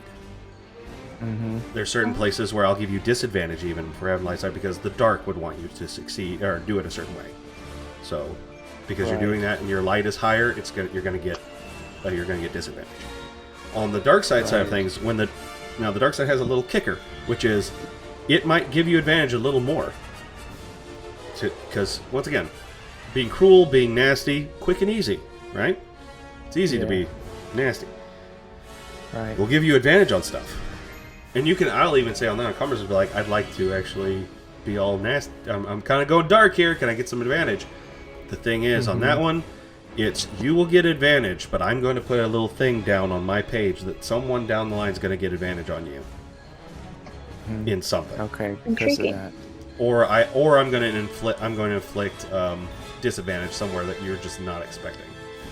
The universe is going to come back and smack you across the head, basically. And so that way, light side and dark side actually have a bit of weight, even for someone who's not a Force user. So, but yeah, that is my idea. Out of these two things, what they have presented and what I have presented, out of those two things, which one to you guys feels more like that actually? I was supposed to be comparing the two. Yeah, because I don't think I can actually do both. Because can you summarize them? My system lets you earn both light side and dark side at the same time. So the second one sounds like a dread thing. Yeah, kind of. A little bit. I kind of like that, Okay. but I need a refresher on the first one again. The first one was, it's a spectrum. So if you moved up into the light and you start doing dark, it just brings you into lower tiers of light until you go to 0, and then you start devolving down to darkness. But if you start doing light, it starts bringing you back up to here. And the problem I have with it is, all it is benefit. There's no true. It's just, do you want to benefit from being scary, or do you want to be benefited because you're nice? What are the options that you're giving us for a change to this blandness? Mine is basically, you can actually start calling on the Force. Of course, you wouldn't, but a Force user could call on the Force to basically give themselves bonuses. But the dark track and the light track aren't the same. And actually, the dark track gets to where it basically says you can only use me after a while, even though you could earn light side points. But the dark side point goes, you can only use me. I got you here to power faster, but now you can only use me, and now I'm going to start hurting you. And you can start using your light side points to start cleansing yourself if you need to. As a non-Force user, it's more like on that one, I would ask you questions again of, well, how much do you have in light and how much do you have in darkness? Well, I've got this many points in light and this many points in darkness. Okay, so it's weighted toward light. Yeah, I'm going to give you advantage on this because the light side of the Force would kind of be like wind at your back. You know, versus, oh, you're more dark side? Yeah, no, this situation is going to go well for you because the darker tendencies kind of are pushing in that direction, you know. And then the other option was like a dread against. Yes, where it's the DM. The DM gets to use. Yeah. That's for a commoner though. That is not for a Force user. But it's basically, yes, if you are getting advantage from the darker tendencies of things, something's going to come back around on you at some point. Bit of a karma situation. I like that. I like that. But Yeah. Are those two genuinely completely separate ideas? We couldn't combine them. Once again, my system is actually dependent, especially if you want to cleanse yourself, especially for the Force user, on the ability to accrue. Basically, you can be a bad person who's calling out bad things, but still do good things at times and still get good points. That's more realistic, yeah. Yeah, and vice versa. You can still be a good person and still like, no, I've accrued this many dark side points. I could call on the dark side if I wanted to. It's not smart to do so. Because my thinking is, as you call on the dark side, once again, just calling on the dark side is not what earns you a point. It's the results. But calling on the dark side, it narratively is more likely going to have a negative enough effect that I can narratively go, yeah, no, that was bad. You actually do get a dark side point for that. So the difference between mine is, with theirs is like, you use a dark side point, a dark side ability, you immediately get a dark side point. You use a light side ability, you immediately get a light side point. Mine's not that way. Mine is, use the light, use the dark. Doesn't mean you automatically do. It's the results. But let's be honest. With what you're doing, the results are probably going to be negative or positive depending upon what you're doing. So you probably will get a point. But I'm not saying it's every time. Does that make sense? To me, that just feels like, for instance, again, I want to draw on the dark side of the Force to help me do lockpicking by breaking parts of this lock. That's not bad enough that you're going to get a dark side point for it. Because you broke a lock. You know? Yeah. Honestly, you can choose whatever system you want to do for it, and they'll both feel fine. Alright, just here's the difference. One has been well thought out and put online. One is me. If you want me to do my little experiment, and that's the thing. If we do it, I will. Let's do the experiment. Yeah, of course we're gonna do the experiment. All right. If it goes poorly, then we can revert. Right. Or I can try to tweak it, which I'm willing to do. Yeah. Yeah. And it's important. It's important that we have this sense that we're going to have someone who someone who has walked the dark side. So with his character, and that's the other thing. I don't know how we're going to calculate this. And it might be actually very... Another part of this is we're going to go through each person and talk about maybe rolling randomly. I don't know. Talk about, so how many dark side to light side points are you coming in?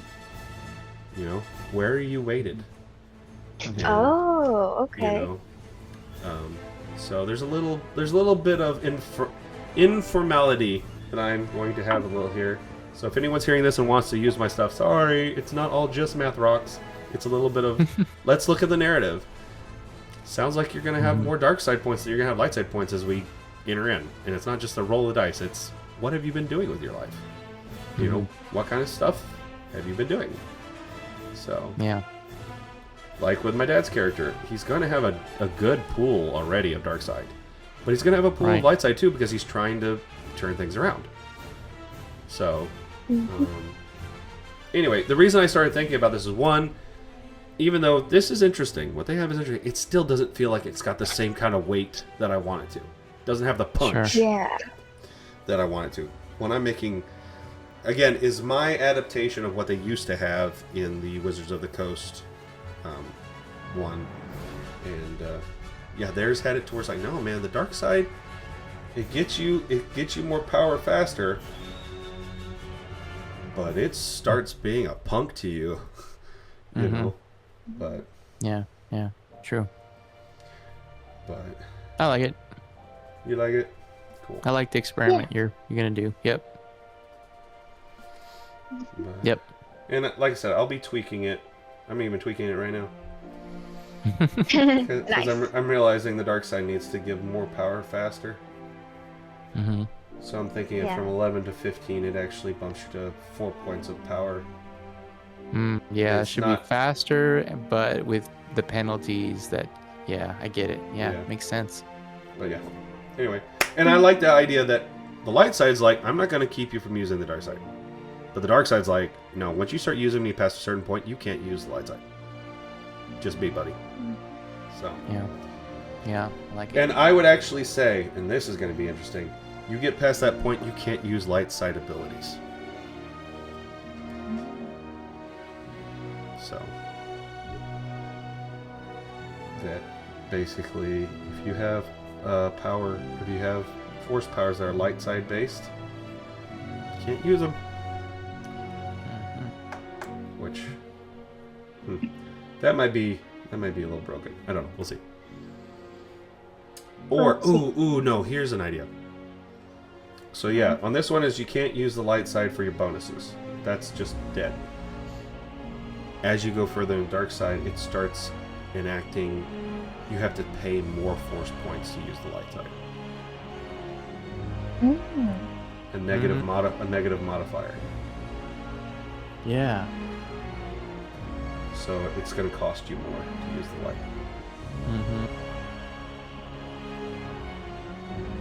I almost want to say that both tracks should have that. Hey Nate, not to distract you too much, but I really wanted to show you this thing I made. Take a look at my screen. Complete topic change. Yeah. Heads up. If you want to edit out this segment or something. Anyway, what I'm thinking is even for the light track, it makes it to where you have to spend more force points. Once you get to a certain point in the light track, you have to spend more force points to use dark side abilities. Because it's getting towards like it's antithetical to your alignment. I like that. I think we're going to go with that. That makes sense, yeah. I'm going to say that kicks in about 11 to 15 points in. You get a -1, then further, -2, -3. It's just going to go from there. I like it. And, you know, I like putting this out here that if someone else is going to play this game, if you like what we're doing, and you think this kind of gives things... Because that's the thing. I know that's not truly balanced, because it's along the lines of, hey, man, that makes the light side so much better than the dark side. Yeah. And I know I said, I'm a great Jedi, so therefore the dark side should have a little bit... My whole thing is, that's the whole idea of have a little bit, be willing to use some of the abilities, but don't get past a certain point, don't let it take over. Basically, Right. is the idea. Anyway. Cool. I think it's cool that you guys are on board with my idea. Totally Yeah. exciting.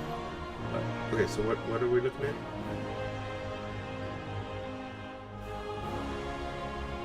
Alright, folks, we are back. You will see what that little detour was about. It's going to have its own little video. So, be looking for that. Should be coming out about the same time that this comes out. Is Fred / Normal still there, or is he I off think doing something else? Fred is Yeah, I'm still here. MIA. Okay. Oh, okay. Good. Wow. So, these two have thought about what species they might want to be. You said human, didn't you? Mm-hmm. He said human. Alright. Let's see. What? And then class fighter. Have you thought about a subclass No, he was going to go or Berserker. an archetype? Yeah, Oh, Berserker. Berserker. Okay. Mhm. Are there archetypes for Berserker that you're thinking about? Not yet. Not yet. Okay. All right.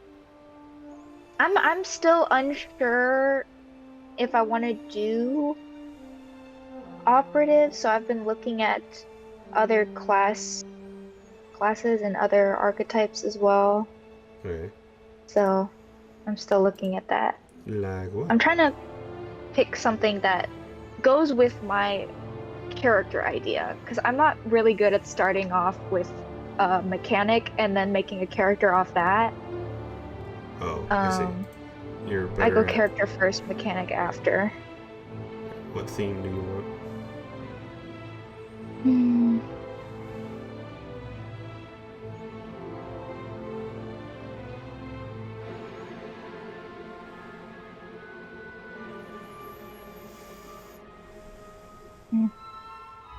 Oh, human versatility. You gain proficiency in one skill, one tool, and one weapon of your choice.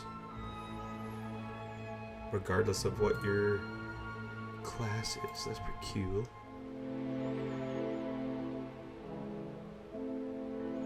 And humans get to basically put their ability score modifiers into whatever they'd like. So what kind of information should we bring to session 1? What should we know about our characters and about what we're supposed to be doing there? Yeah. So it would be... Yeah, it would be a base understanding of your backstory. So, who is this person? And then, yes, what put you on the radar for this particular organization? Have you What? been- Okay. What put us on the radar? Okay. This organization is mainly secretive, right? Yes. Okay. And we're going to start off with basically, you've all been recruited, and we might even do like a little prologue, small prologues between each person of like how I would love that. how they were approached, and we'll actually like role play it out. How they were approached. That would and be brought so in, fun to listen to And then and make. And anytime we have anyone, I would say it'd be kind of a cool feature of this campaign that anytime anyone joins us new, we actually do that. We have a little flashback, like we take them aside, like do a little vignette of, okay, so we're actually going to role play. This isn't where we're playing right now, but a couple weeks back, this is what happened. So let's play it out. You know, how were you? Yep. How were you? Worded what were you? exactly like that. Yeah. Where were you? Who approached you? Stuff like that. Before the events. Right. Yep. And then where we're going to start off is whoever's available is going to be in. They're going to be on their ship, which I've got to come up with the ship. Oh yeah. Going to be on their ship in basically the briefing area. I see. So actually had the thought of you guys having an old, what was the name of that race? I cannot help you. Oh, my Star Wars nerd is yelling at me. How dare you forget this? The name of it was Thus and Such Dragon was the name of the ship.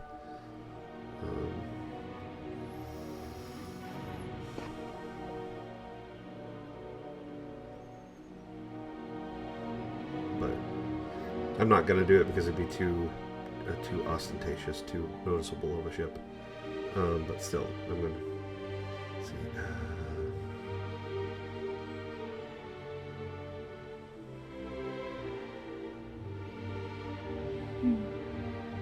Sorry, I'm looking something up. But so, what are the other classes that you're looking at fit what you think? Well, the issue stems from the attribute pluses that Gungan gets. They get a +2 dexterity, +2 to dexterity, and a +1 to strength. I mean, the +2 to dexterity would fit the operative. Yeah. But some of the subclasses in operative that interested me were technological based, which required intelligence boosts as well. So I'm thinking I either need to change my class and subclass that I was originally thinking about, or Haven. That's what it was. Haven.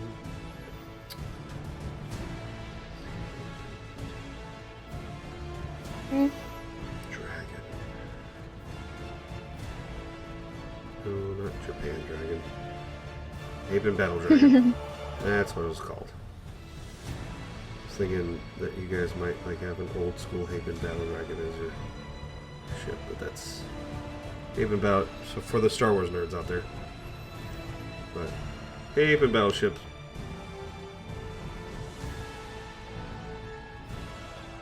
Sorry. Haven battle dragons are kind of a big, ostentatious looking ship. That doesn't. Oh, so we want to be subtle. Right. I actually have something. I might show it to the audience too of a possible ship that we could use.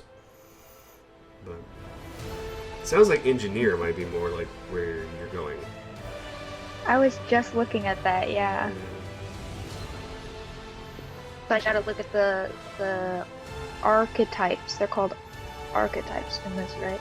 Yeah, and I think it's really interesting is in this you have tech powers. So yeah, I looked at the tech powers. I looked at the tech powers and they seem complicated. Ooh, really? They're like spells all over again. Well, yeah. Again, all magic is in a sci-fi realm is technology and science. Yeah. So yes, basically they're your version of spells. Do I want to do that again? Yeah. Oh. Basically, engineer is artificer. But and that's like scout actually has some tech powers as well. But scout is like rides the line. That's why I think they're like the ranger. Rides the line between tech powers and like martial type stuff. So, scholar. I haven't looked at scholar. I don't know what scholar's all about. What? Let's see. They get superiority dice. What does that mean? Maneuvers. Are they kind of like a fighter themselves? In a weird way? I've seen another... another like subclass that does maneuvers as well. So there might be a couple of them that have that. This one, I don't know what Scholar's meant to do. I guess I need to read the flavor text would give me a little bit of knowledge, wouldn't it? Yeah. Okay, an overwhelming horde of Tusken Raiders bears down on a Chiss and her fellow adventurers. She gives the order and her allies unleash a single coordinated attack, cutting deep into their lines. Under her command, the enemy is quickly routed against all odds, all according to plan. True Scholar is never satisfied. They are always seeking out a new answer to a new question. This often goes hand in hand with seeking a life of adventure to explore new hidden areas, accompany those that do. The life of a scholar oftentimes begins in the mundane as a teacher or sage. Sometimes they serve as doctors, diplomats, or as officers of the military. For scholars, mundane life is often too slow.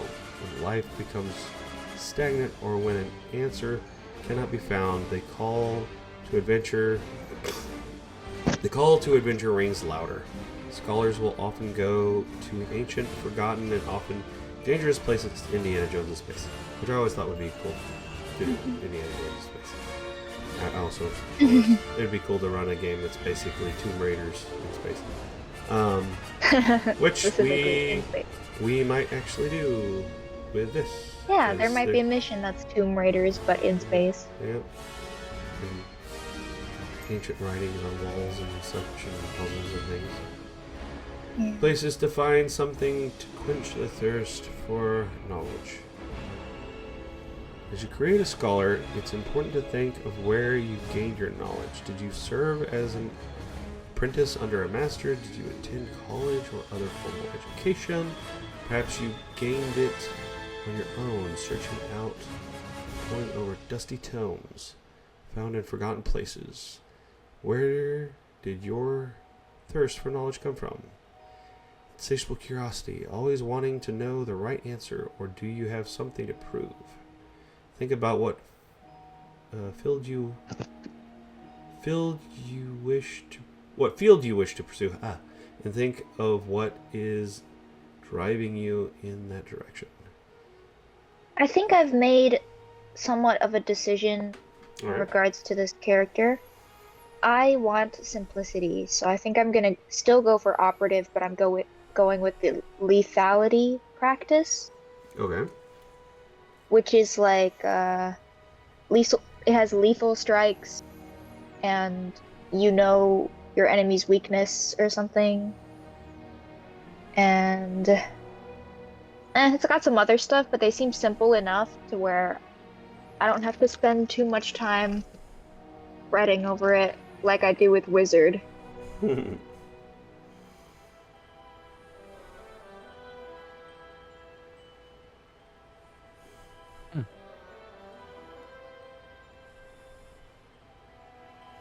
Discoveries? What are discoveries?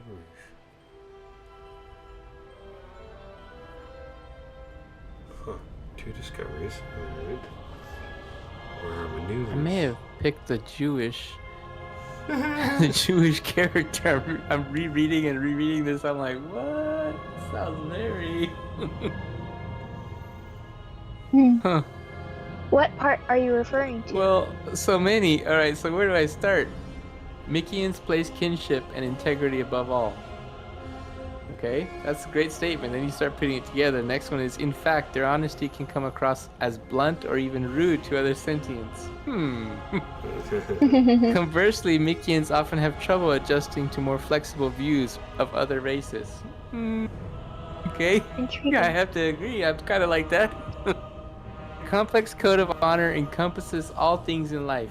Yes, there's a lot of things about that are full and all-encompassing, with a particular instance on matters of warfare. Okay, well that there is a verse that comes to mind that, it's a kind of a promise that we won't have to be that way one day. Although they respect warrior traditions, the Mikians nevertheless value discipline and honor over victory and physical might. different religious traditions exist among the Mikians, but belief in the Force plays a central role in all of them. Okay, if I replace the word Force with Hashem, yeah, that's a very central component. It's even cultural. It's made its way into a cultural aspect. In Mikian society, their head tendrils have important cultural significance. I mean, the hair was an essential part in many of men, the men aspect to the culture, also for women too, in Judaism. And as such, tendrils reading is used in Mickey and Mystic to predict their future. I don't know if that's the case, but I do remember the story of Samson that, his hair did play a really central role in that story. Every facet of the head tendril contributes to that meaning. I mean, God said, I know every hair on your head before you were even born. It does play a... I could go on, but it wasn't until I got to the end I was like, wait a second, let me reread all this. Huh. So I mean, look at this thing about the age. Mikian reach adulthood in their late teens and live a little over a century. The adulthood stances in Judaism are different than other cultures. A little over a century. Yeah. Well, if you look at a lot of the other species in the list, the age of maturity, like, there's some interesting ones. There's some ones that are different, yeah. Yeah. Yeah, I know that with what was Yoda, his was really, really interesting, like 900 plus years. Oh yeah, and what stuff species like that. what species is Yoda? He is what is that? I can't remember what it is. Oh, thanks. I thought you said the name. It's something short. That's why I thought you said it. Oh, I need to get my Duolingo. Yoda is a... Oh, I can look it up. The internet's bored. Yep. Yoda is a silly little guy. Oh, I thought you were about to say it. Nope.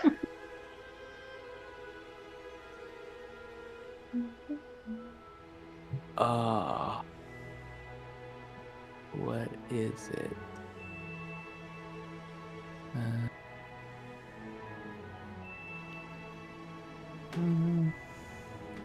Nate, how much time would we have before our first session of this? It depends on if everybody's available for Finders Hollow.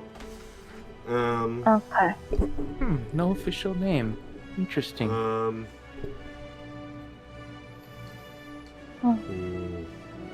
Let's see.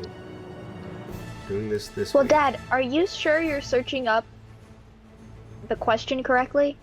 You didn't word it weirdly? Yeah, it says species. Yoda is what species?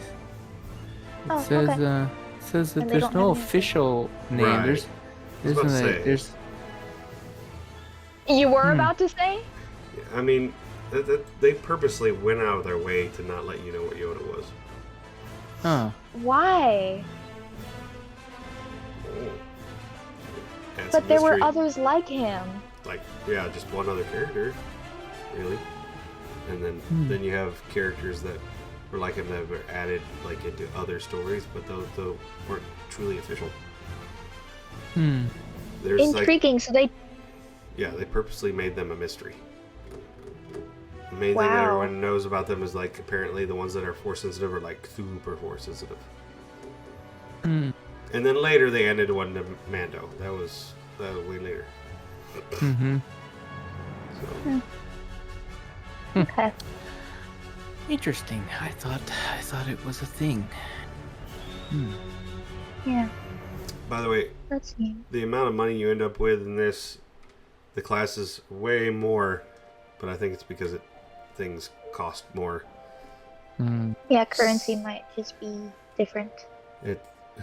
6d4 times 100. Yeah, that's a lot. For a scholar. Shoot, that's a lot of Yep. credits. Wait, I'm trying to understand what this does.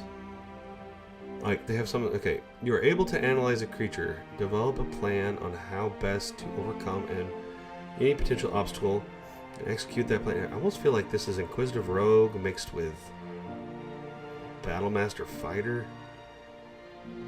That plan with ruthless efficiency. As a bonus action on your turn, you can analyze a creature you see within 60 feet of you. For the next minute, or until you analyze another target, you gain the following benefits. When you analyze a hostile creature, your attack and damage rolls made with weapons with the finesse property or blaster weapons against that target may use your critical analysis ability modifier. Which they said you can choose between, which is intelligence. Okay, so this is like Inquisitive Rogue meets the fighter that uses maneuvers and a little bit of artificer. You can use your strength to hit someone instead of your intelligence to hit someone instead of your strength and dexterity.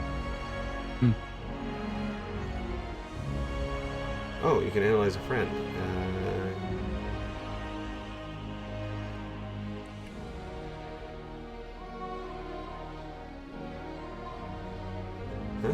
When you analyze a friendly creature, the target can end your critical analysis on them. What is Galactic Basic? Wait a minute, this might be kind of their answer to a bard. This is their answer to a bard. But it's like Oh, Scholar is Bard?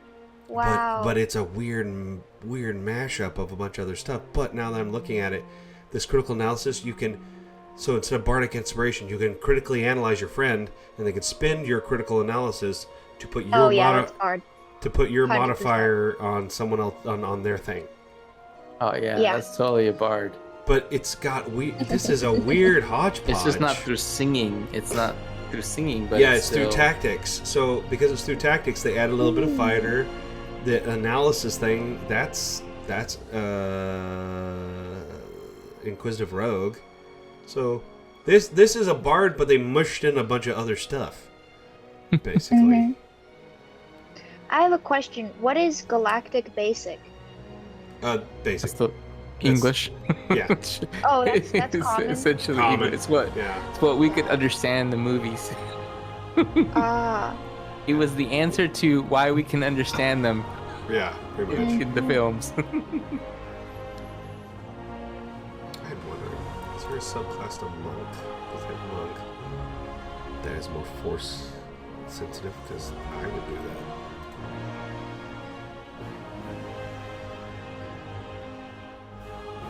Night Sister Order? Yeah, I would say that probably has some force sensitivity. Yeah, dark magics and stuff. Yup. How much more do we need to cover? I think we've covered most of what we need to cover, to tell the truth. But okay. So, but do we kind of get it? We kind of feel like we have a bit of a grasp, a good enough grasp to kind of move forward from here. I think so. I have no substantive backstory for my character. And I'm too lazy to come up with one. So maybe I'll take a look at the backgrounds or something and. We're all amnesiacs, and you guys chose us just cause.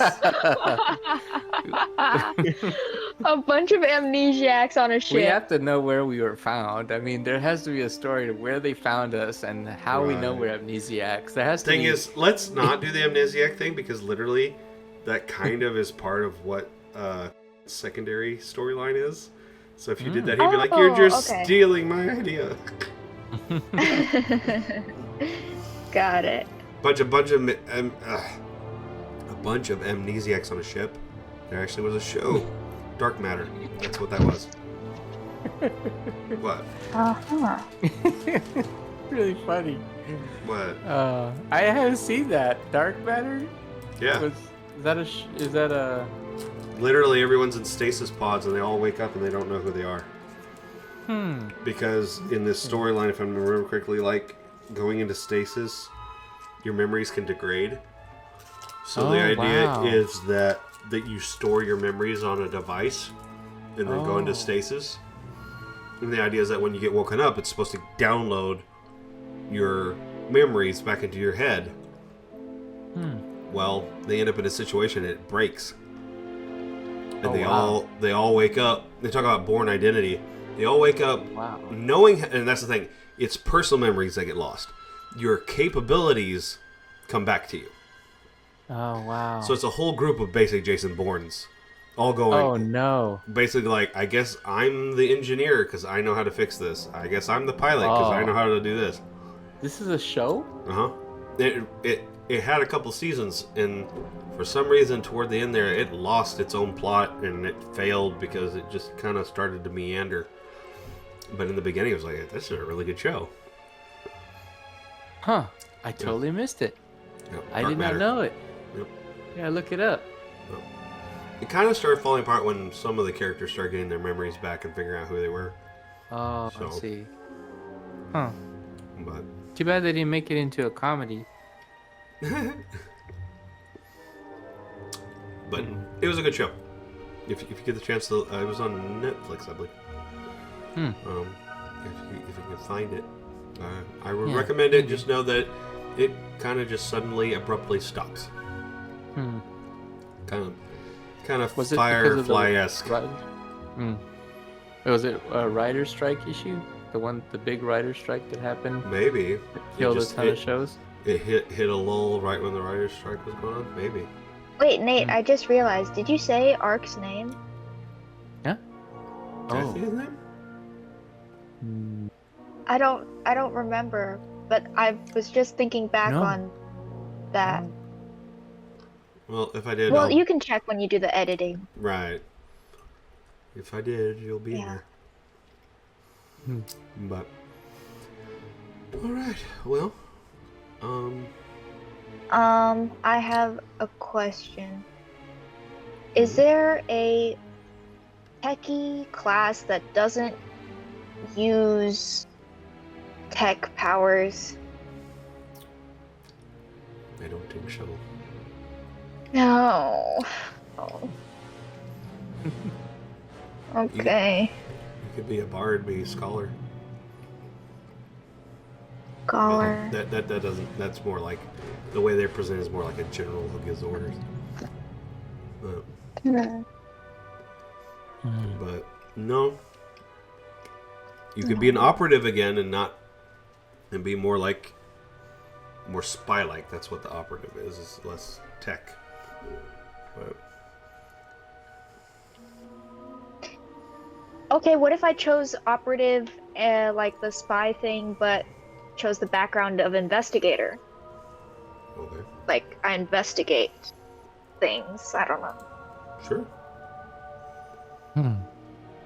Sure. Yeah, you got acquisitions. Oh, that's interesting. And, burglar, lethality.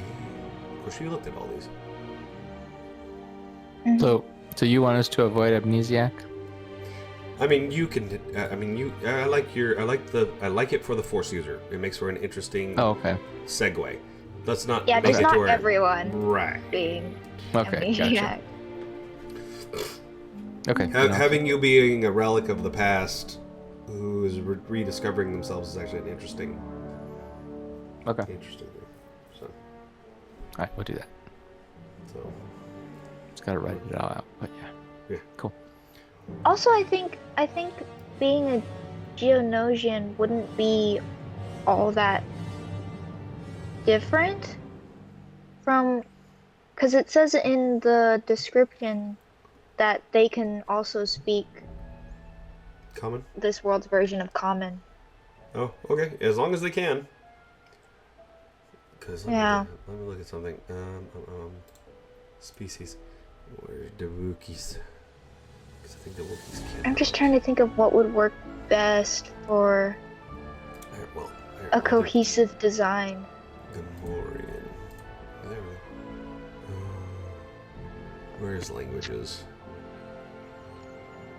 Languages.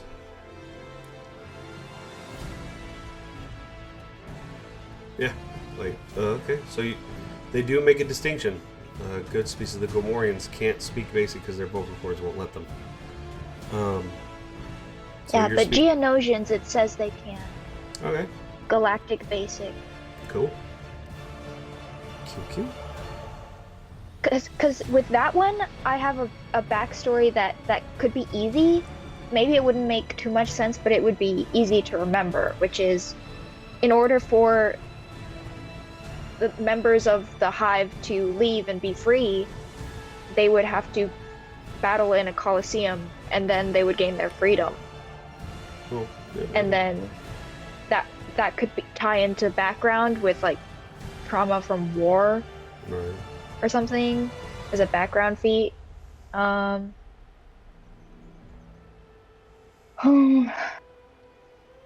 like that.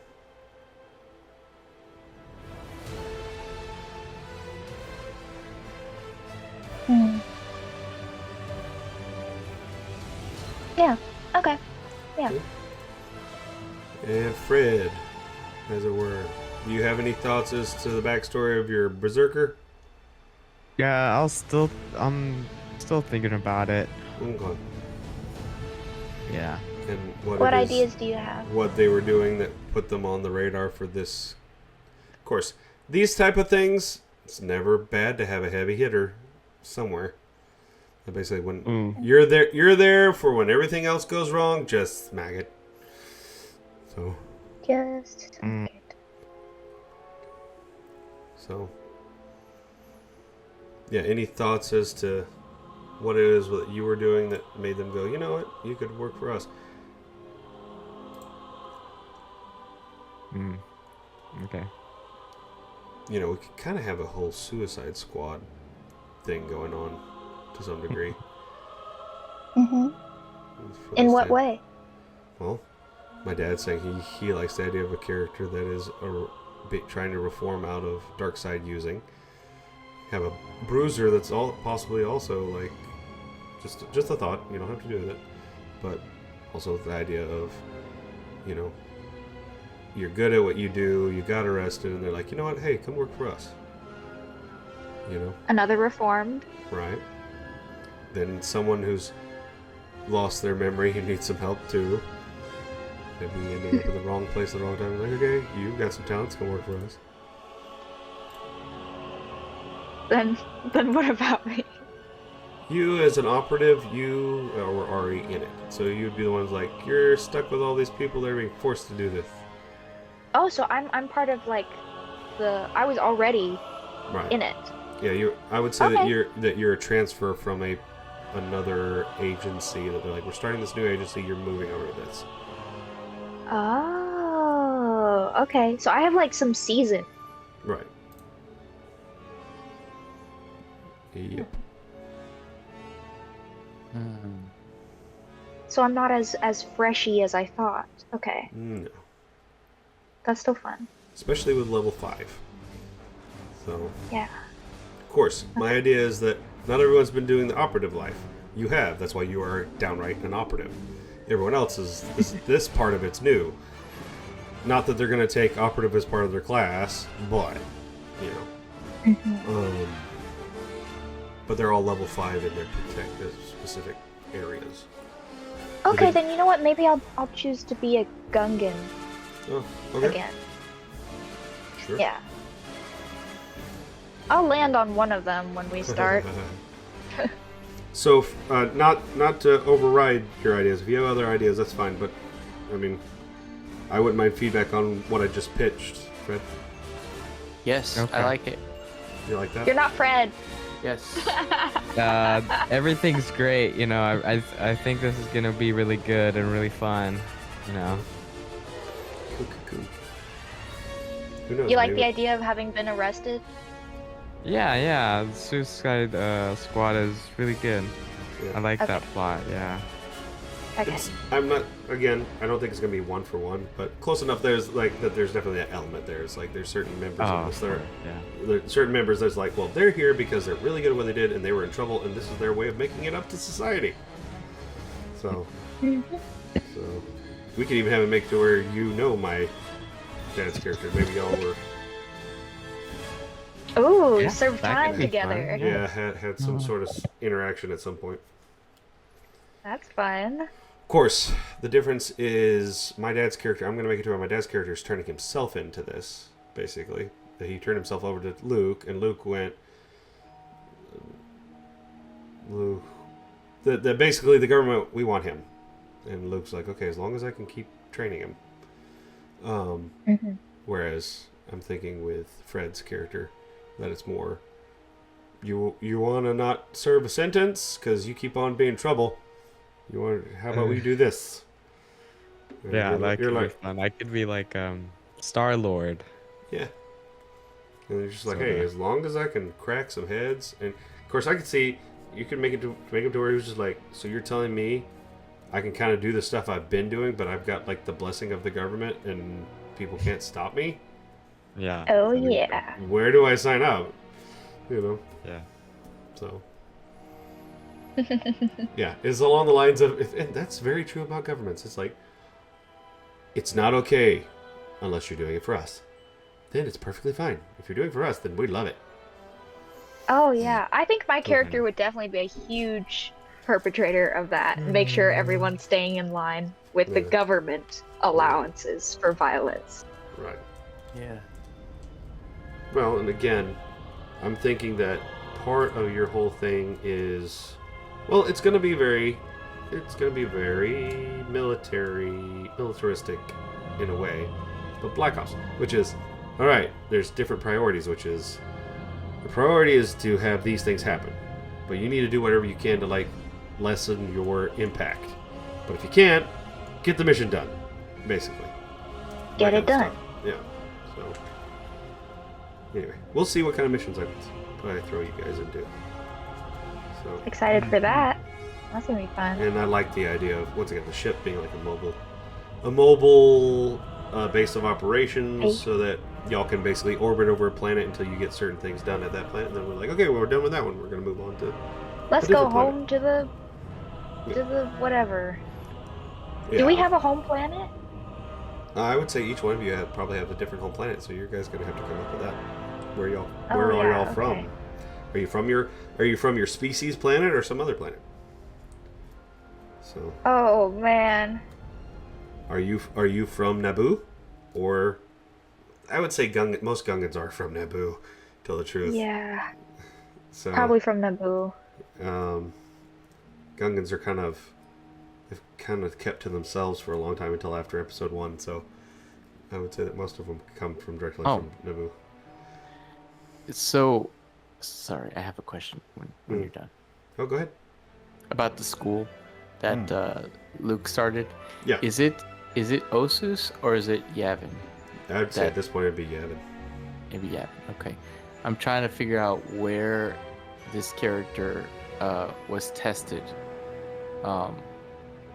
Whether they were tested on Yavin or on Osus. I'm gonna say Yavin. I'm gonna say also Okay. that when you're like, I know that there's another part of me and I need to go find it. That when you got involved in this, even Luke's like, okay, so we're gonna scrub any knowledge that. So even your interactions with Luke is a secret.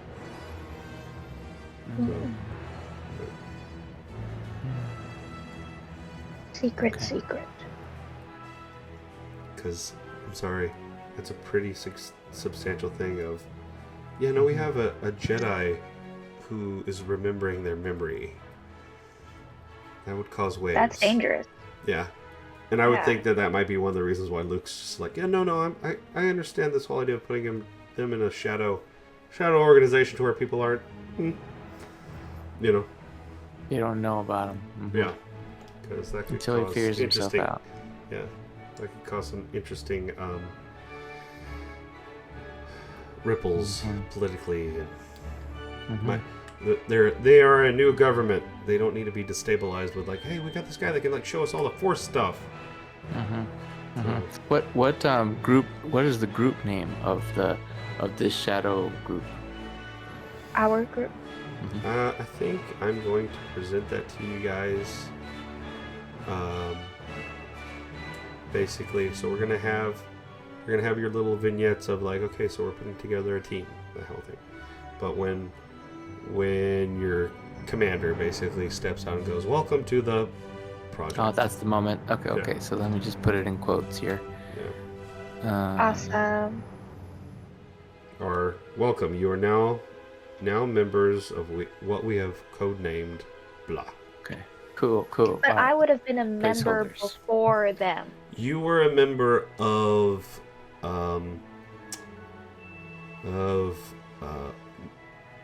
Republic. So I'm also new to this unit. Yes, you were, and this is a new organization. You were part of Republic Intelligence. Okay, got it.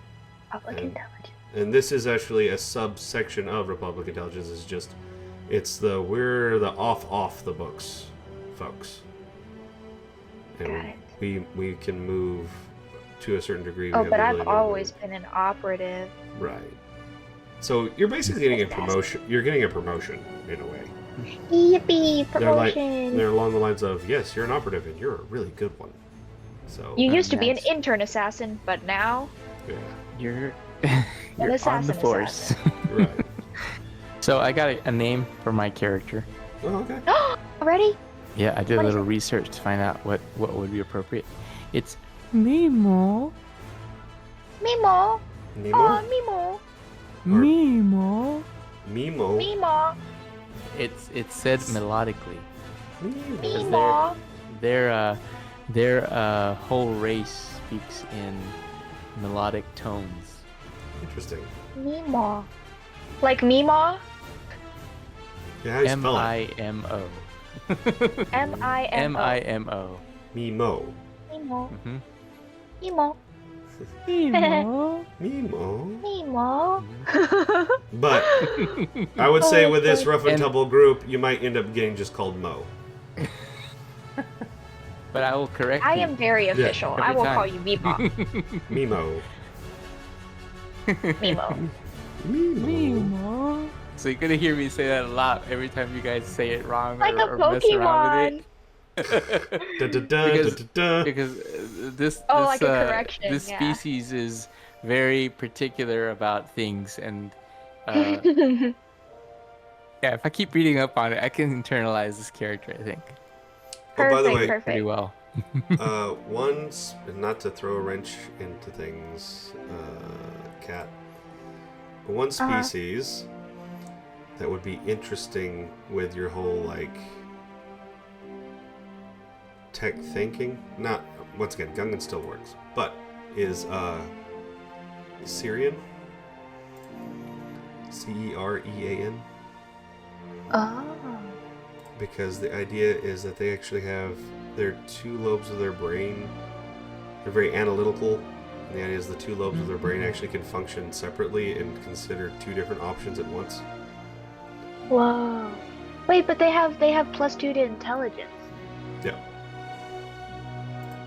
Anyway, Yeah, but intelligence is not the same thing as wisdom in this.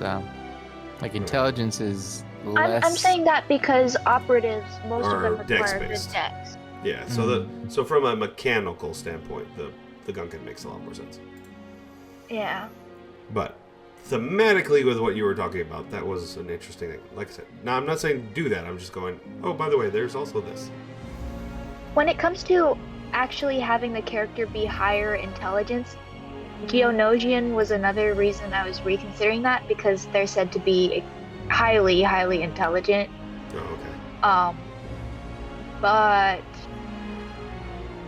I don't know, Gungan. Gungan speaks to you. Gungan's also just as good. Yeah. Okay. And you're a Yeah. Timmy's, so if you're ever in the water places. Mhm. Water places, good places. Oh, you have advantage on dexterity acrobatics, acrobatic checks. Uh huh. that involve flexibility. I don't know what involves flexibility. What kind of situation would involve that? Acrobatics to like dodge stuff. Oh, like the Matrix. Yeah, pretty much.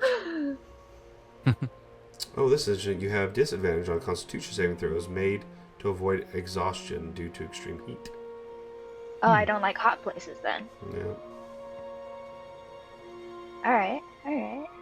You like water? I like water. They live Cool in places. water. Yep. Yeah. Strong-legged. When you make a long jump, you can cover a number of feet up to twice your strength score. That's pretty cool. Jumpy. What kind of names do they have? Frog person. Oh, okay. And is your character male or female? Male. Mm. With my dad's character being Nemo, what if I did Gam Gam? No. There's a bunch of grandmas. A bunch of old lady names for a secret spy task force. It's funny. Please don't. Why don't you like that idea? Because I do want a modicum of seriousness. You want this to be for reals? A little Got bit it. at least. So no Gam Gam. Gam Gam and Mima. Hey, we're the worst one. We're the real assassins of the group. Yeah, we're the real cold killers. Reminds me of the Monty Python skit about those wandering gangs of grandmothers. If you've ever seen that. The grandmother gang, yeah. Yep. Monty Python Oh no, I has really a whole want to skit. make my character's name Gam Gam. And with Gungans, they seem silly. Repeat. Yeah, that's Yeah. true. Okay, give me I mean, your that's last in your name nature. on top of Gam Gam. Gam Gam. Gums. No. Gam Gam Guns. No. No. Okay, what are you thinking, Nate? Oh. For last name? They have like. They have Gam. Mog, Wub, Goss, Baud. There's no way to save it. Gam There's Gam. no way it won't sound Gam silly. Gam Gam Bod? You want Ga- Gam Gam Bod? Baud. Gam Gam Baud. No, that's a Bod. Gam Gam Bod. Yeah, it would be something. Yeah, it would sound really plain because you're speaking in basic, right? So it wouldn't. It would be a very plain, funny Gam Gam. gum. Gam Gam Gum. That's Gam what Gam. Nate said note. Gam Gam Bum. What? You can save it. It's funny any way you do it. Gam I want Gam to make Bum. it funnier. I want to make it even funnier. Gam Gam. Gam Gam.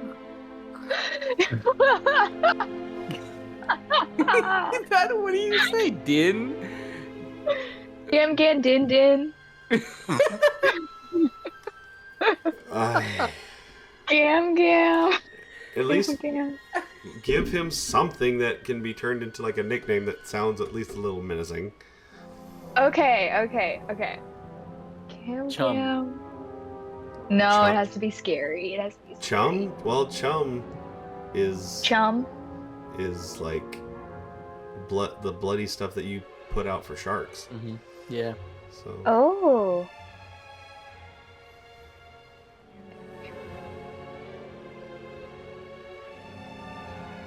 Chum, like in Cyberpunk. Chum. Mm.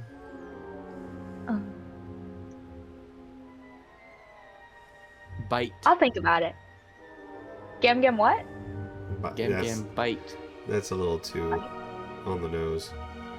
On the nose? Okay. Gam Gam Wham? I don't know. Oh, Wham! Hey! rhymes. Gam Gam Wham! Or Gam Gam Bam. Gam Gam Bam. Bam Bam. You either Bam Bam. Oh, Gam Gam Gam- Bam Bam. Gam Well, Gam Bam Ah, Bam. that's That- simple, but it does have a kind of a violent touch Thing is, to it. that sounds like a berserker. But Bam Bam is in shooting. here, let me do just a random, say Gungan name generator or something. Oh yeah, Gungan name generator. Let's get the real source in here. Chat GPT help. Let's get the Generate expert. a name for a Gam Gam. No. No. Close. And then ChatGPT says Dorothy. Yeah. What? Okay, I'm gonna spell it. The first name that they have here is KRAP-KRAP.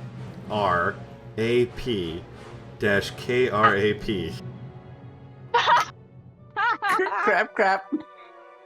So which one do you want, Nate? Do you want Gam Gam or do you want Crap?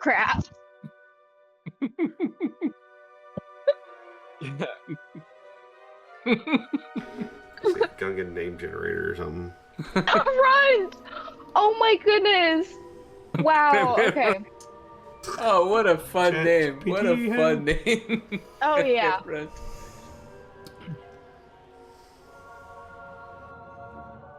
Flaw.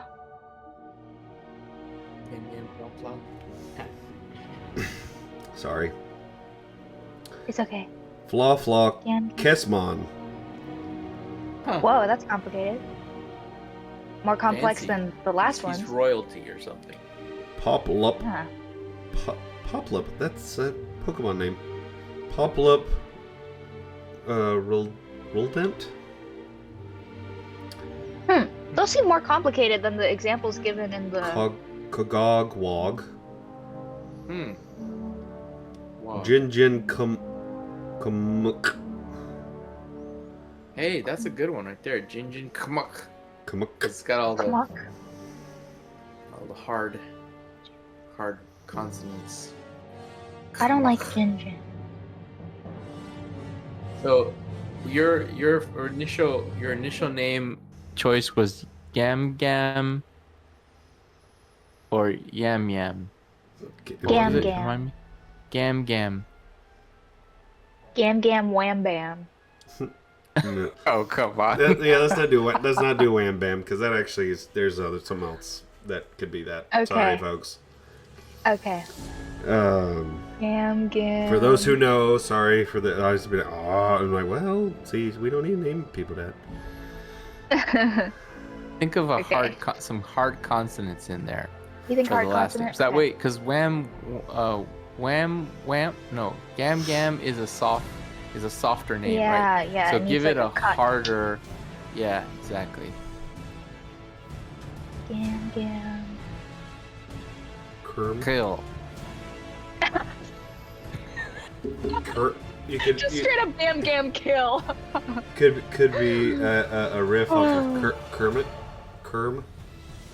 Is your Kerm? frog like? Gam Gam Kerm. Yeah.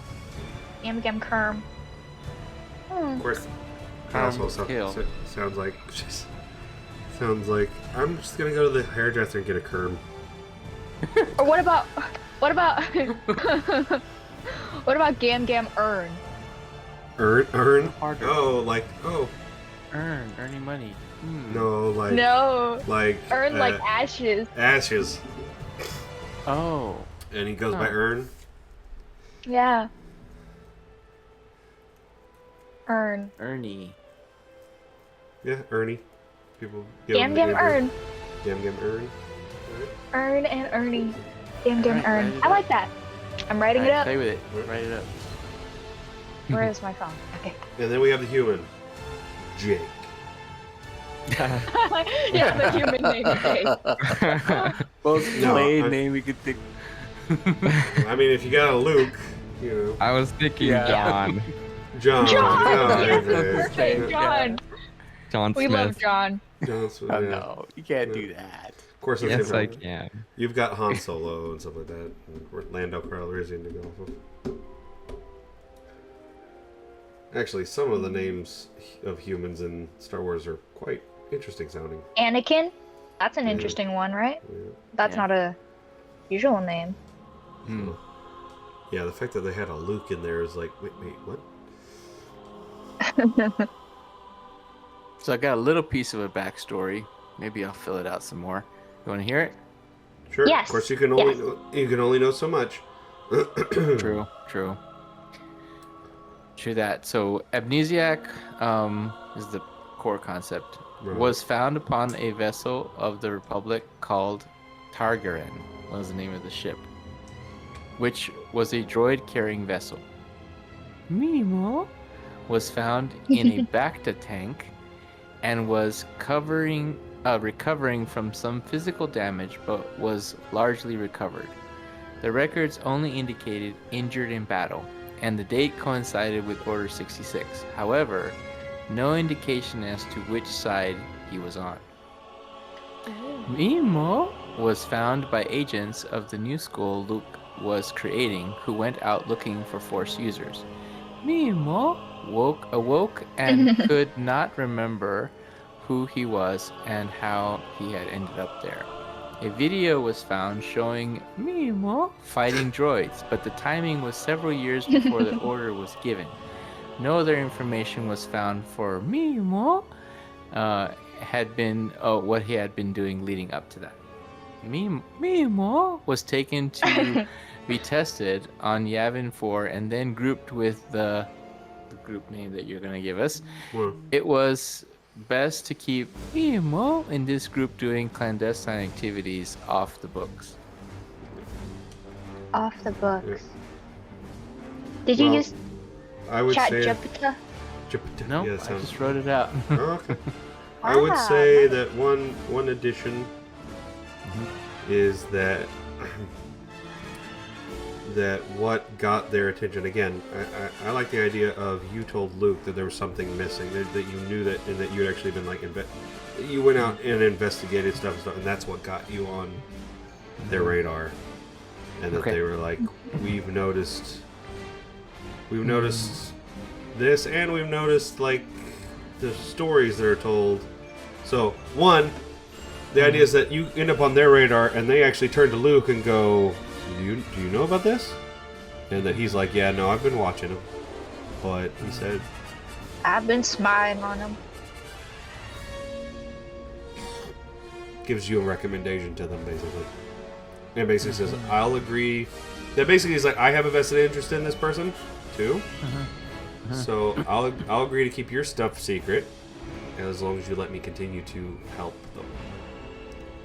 So you actually reestablish contact through them in a way to Luke. So who is the leadership during this New Republic that is working with Luke to acquire Mimo to the group? Like, what is this leadership? Because this leadership has an agenda, right? It's trying to reestablish a new government, but it's also got activities going throughout the galaxy. What does the leadership look like there? Like, do we have any idea of names or organizational structure that I could add to this background? You want to think about that? I don't have all that yet. The names that come to my mind would be too high up, actually. Okay. So, because during this season, I think this is when Mon Mothma is kind of starting to take over. Okay. As Chancellor, is that the right one? The person who was over the Yeah, Senate. that sounds too high up. Yeah. That doesn't sound like someone that would be going to Luke and saying, "Hey, I need to recruit, somebody."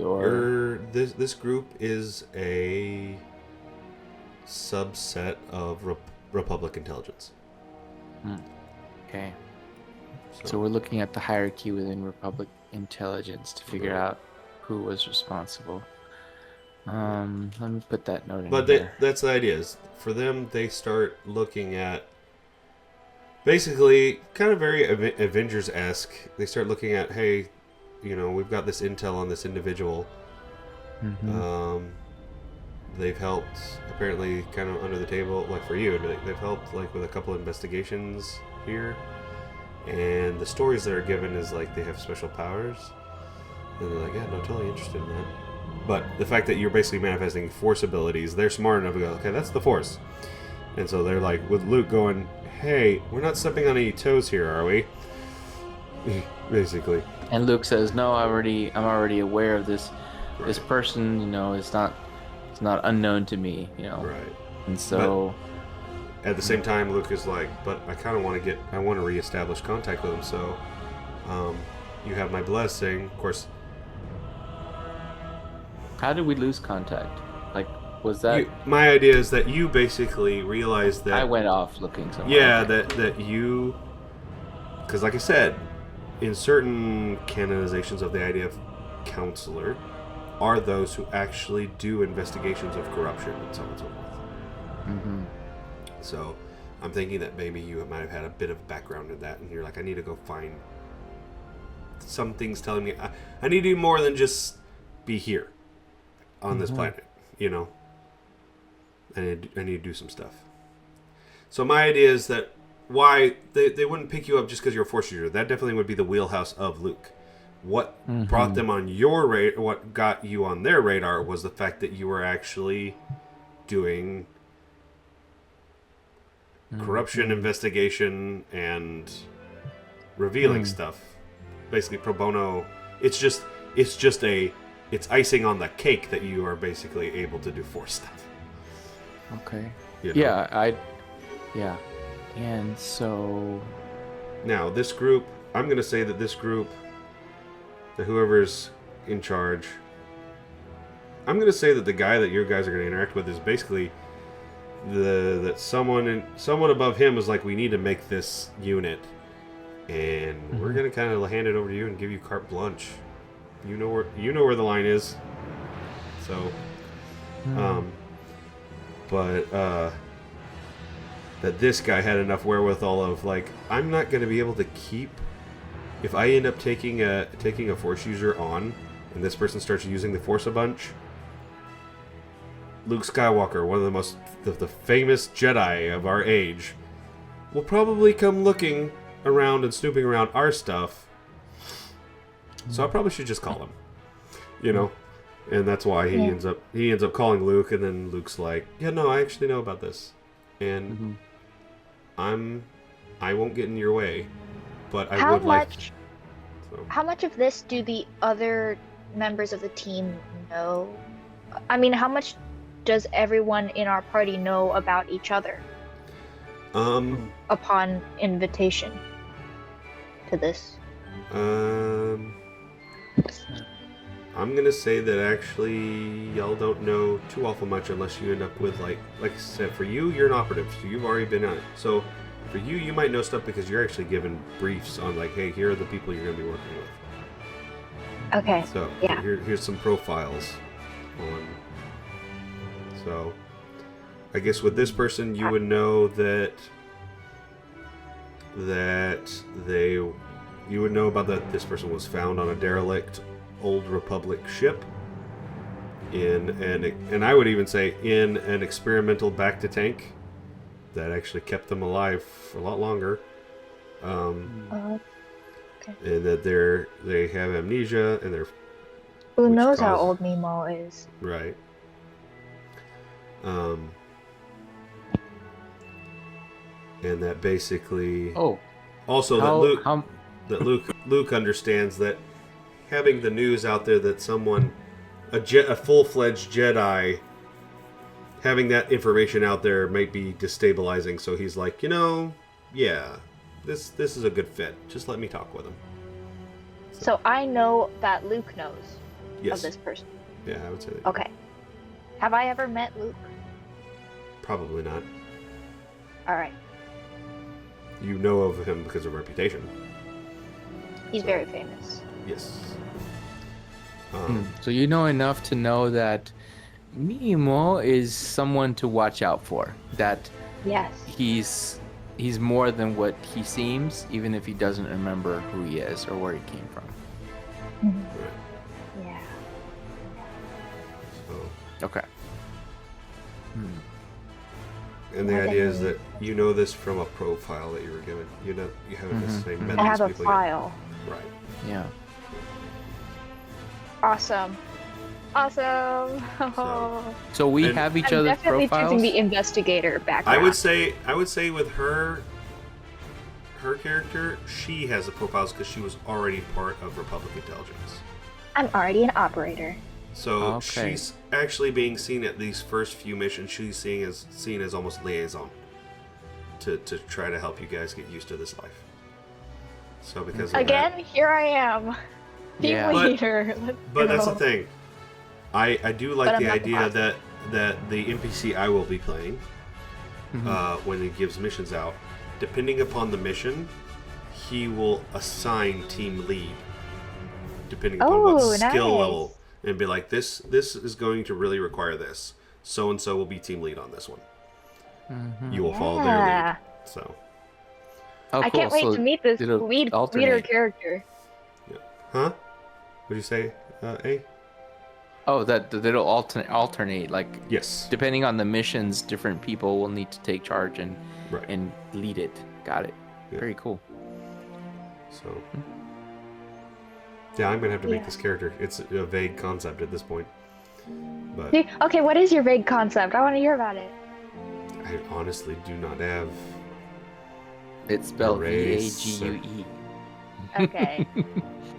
any like vague floating thoughts in your head about this guy's personality? Guy or girl? Guy. Okay.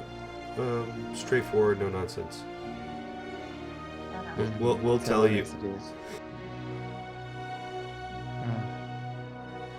We'll basically be like, and along the lines of,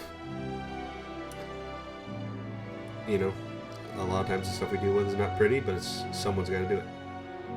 Oh, he's like he's a tough like military? Yeah.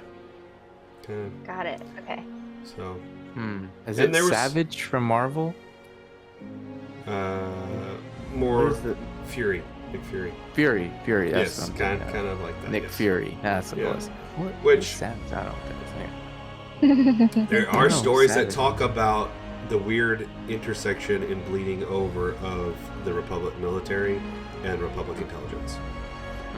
And typically Oh, okay. over time, those two things in most governments start to bleed over into each other. So, but yeah, I would say that he's probably ex-military. Yeah, your character would know this. Ex-military, internal affairs, and then worked his way into. Because y'all are a little militant. You're not just. Yeah. It's not just spy work. It's getting in there, subdue the enemy. You know, stuff like. Ooh. Sorry. Stuff like, hey, we've got a hostage situation going on, but we really don't want everyone to know we got this hostage situation's going on, so go deal with it. That kind of thing. We don't want mass panic, that kind of stuff.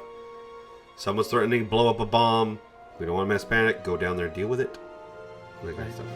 Okay. But, As how long would would my character have worked as an operative, and would they have interacted with this guy often, or is this a new development? it's a new development. You might, again, this might be someone that you have heard about. Okay. That he's a significant name in Republic intelligence, and that you would have a file on him too. That you were basically Nice. given a dossier on, okay, you're going to be joining this new group, and here's what you need to know. Are you gonna give me that document? Don't know about all that. So, Or I could just make stuff up on the spot and it has to be true. no, not that either. So, more Or like you could just break into his office and find the dossier. Well, anyone No. can do that. I'm giving my own files, excuse you. yeah. You could break into his office if you wanted to.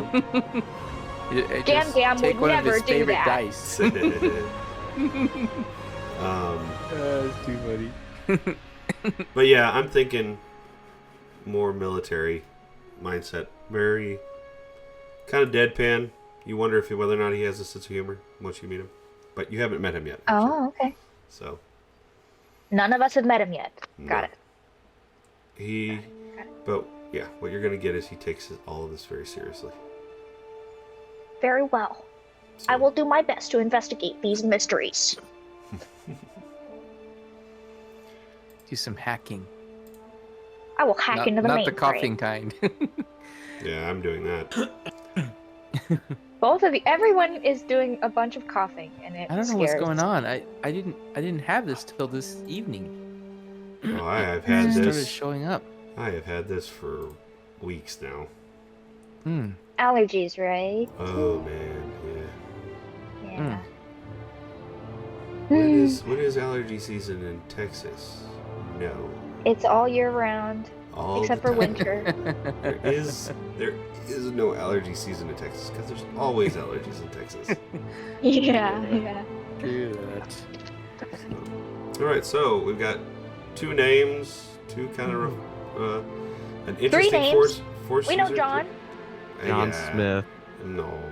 John Smith. No. Give it a little Are more. you really gonna do No. that? Nope. Give it more thought than that, buddy. Even if There's you have to no look, John Smith. even if you have to look up Star Wars human name generator. Or- John is surely a human name. Star Wars specifically. Star Wars. Jonathan. John short 'Cause for Jonathan, I'm or pretty John sure- just John? Pretty sure that Luke is pretty much the only Star Wars character who has a name that actually comes from our world. Oh, okay. Most of them are like Anakin and Padme. Obi-Wan. Right. Obi-Wan. Yeah, okay. So I guess you couldn't be John. Johnny Wan. Han, Lando. Jonathan Kenobi. Oh, Jonathan. Jonathan. Hello, I am Jonathan.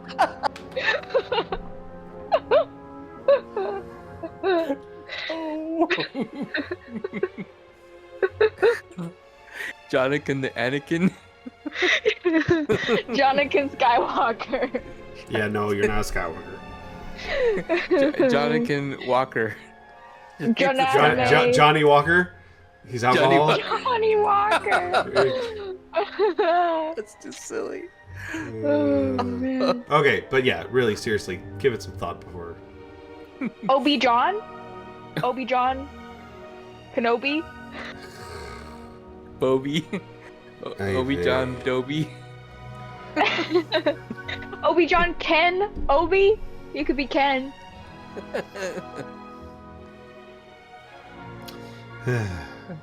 I'm sure you come up with something better. Better than all this. Better than all this? This is the best. I just we can't know- wait to see what you come up with on your own. Yeah. Fred. Fred. Well, at least you put the bar really low. Yeah. Fred. Yeah. Fred, Yep. where did you ever come up with that?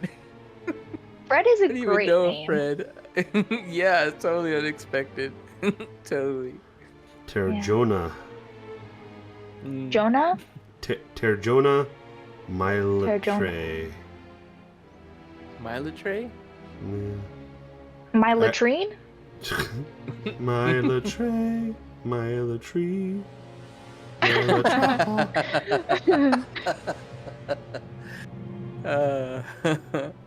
Anyway, That's I'm a also good gonna search up Star Wars human names. this generator made some mouthfuls. Dumb Hey, Vog. there's names like Ben, That's true. Because it Ray, OB1 Finn. bin. one. There are normal names.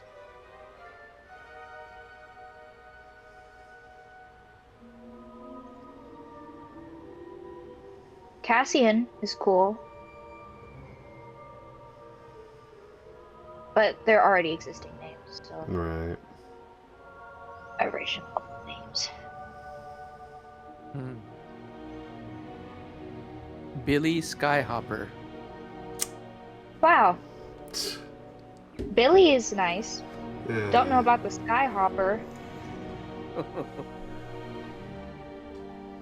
And Jace. Jace is a good name. Oh, how about Jason Sky Skipper? Sky Stop Skipper. I like Skipper as a name. Stop Yeah. with the sky Skipper is- stuff. Skipper. Star Skip. Star Skipper. Yeah.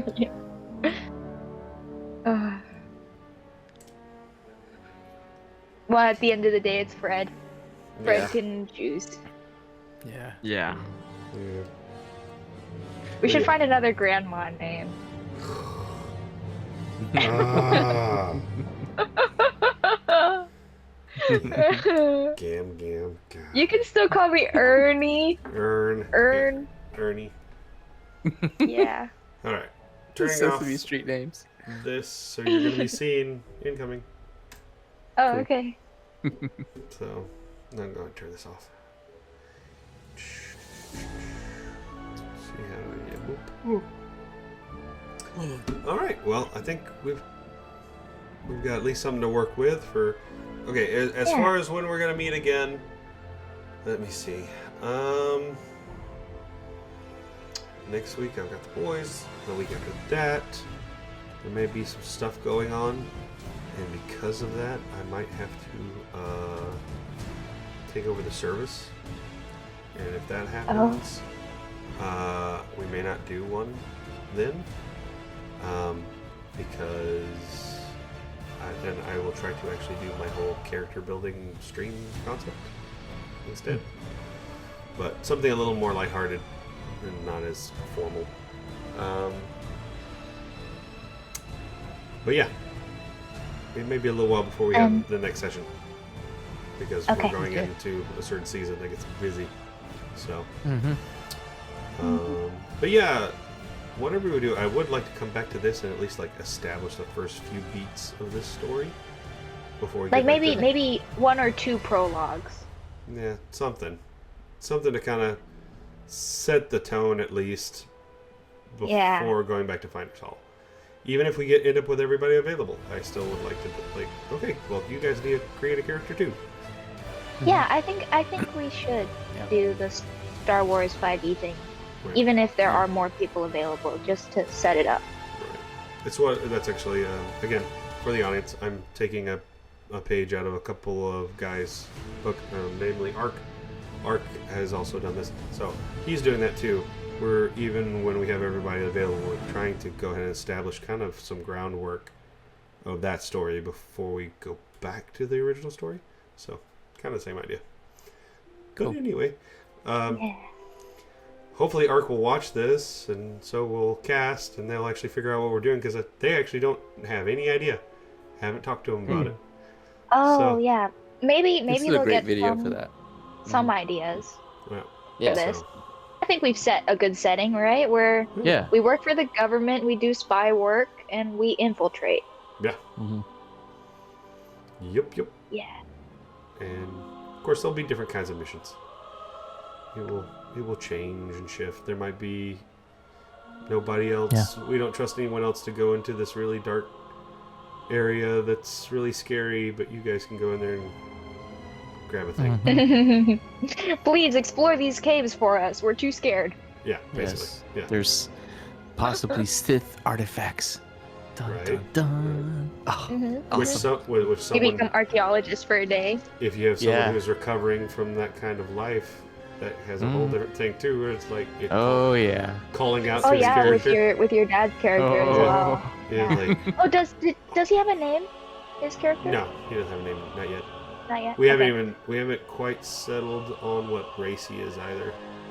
Which, Oh, if he is okay. one race that we were talking about, would be really interesting, because he too would be basically found in some sort of stasis chamber.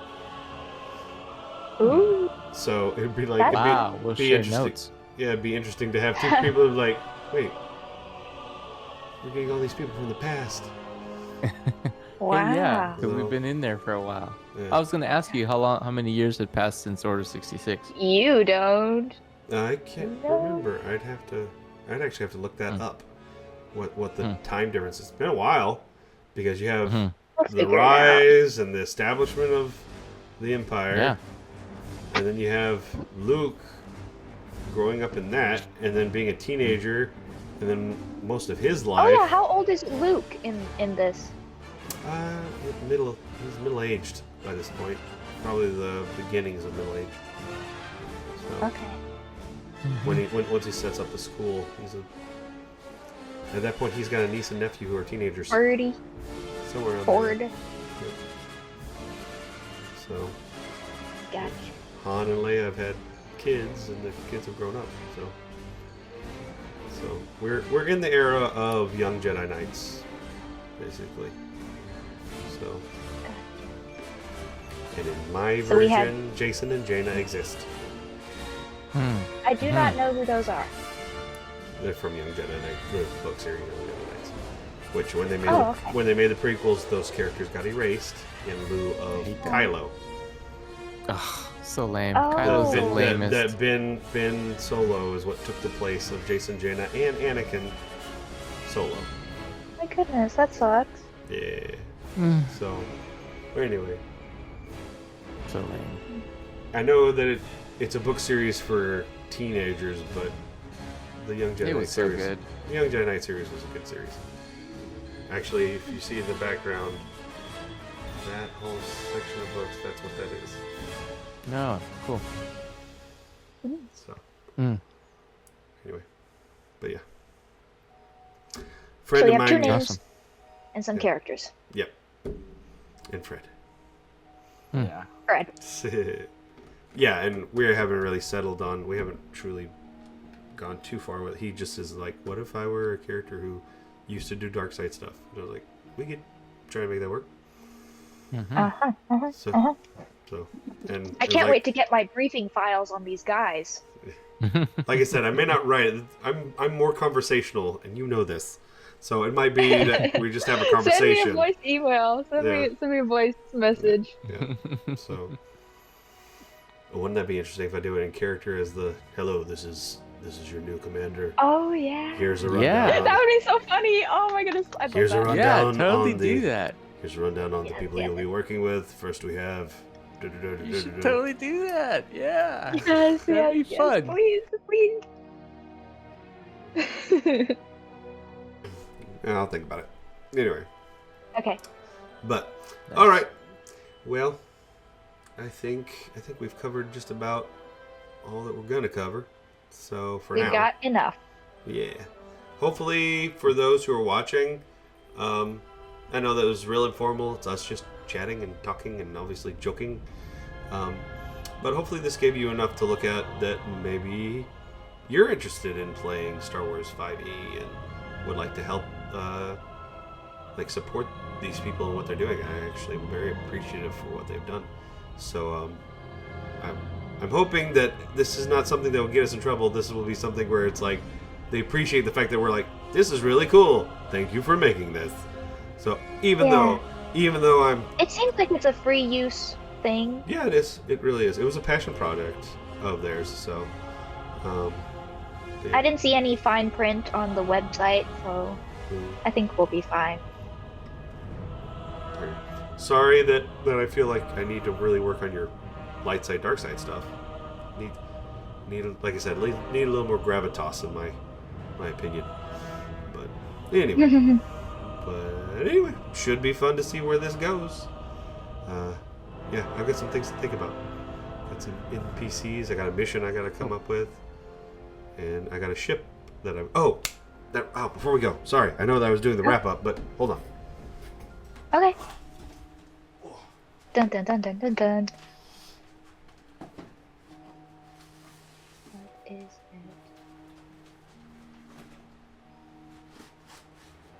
it?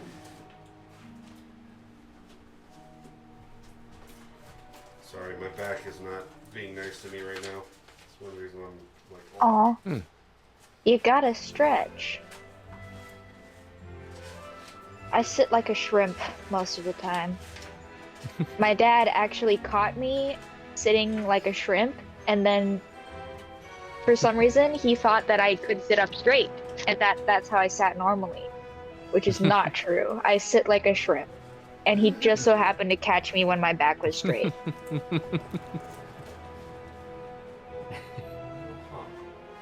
I'll have to work on that. Yeah. Yeah. Oh, a lot of bad chairs, I know. Really, really not nice chairs. Yeah. Well, shit. I thought I knew where that was, but I didn't. What are you looking for? A drawing. Oh, of what? A ship. Oh, ship. Ah. Drawing of a ship. Yes, yes, yes, yes, Oh, you found it. yes. Found it. Remember, okay. Audience would know this, but I'd let. Also, here's an idea for. We'll have to work on this. Here's an idea for a. Oh man, that is not coming through. There we go. Oh, there it is. Idea for a lightsaber throwing feat. It gives you the ability to do lightsaber throw. And how you roll depends on how far you can actually extend it out and how long you can maintain it. And how many enemies you can hit. So something Nice. that we might have in the future. Yeah. A long time ago, like I said, I actually tried to make a Star Wars campaign using the old Wizards of the Coast clunky system, which as a young man confused me greatly. But because 4E, of that, right? yeah, it was basically 4E.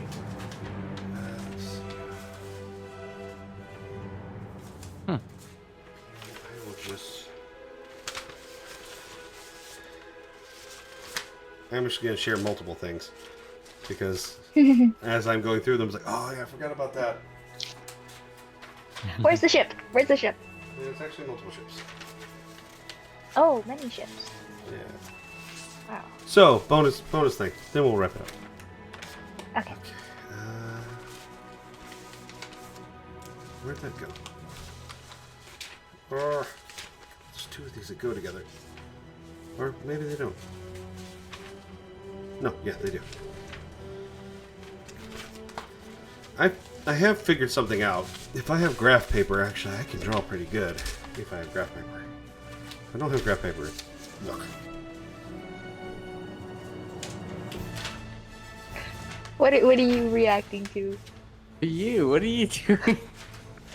Like trying to make your thumb make talk? I'm just being brain empty, you know, finding things to amuse myself. But I kind of want to show you the types of drawings that I did for that campaign years ago.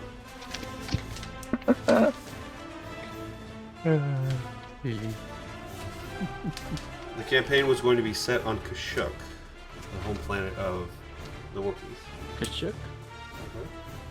Planet of the Wookiees. So there was going to be The one Wookiees. Okay, come on, Mike. I do it all with Oh, there it is. There was going to be one platform that there was going to be a battle up in the trees. Wow, Wow.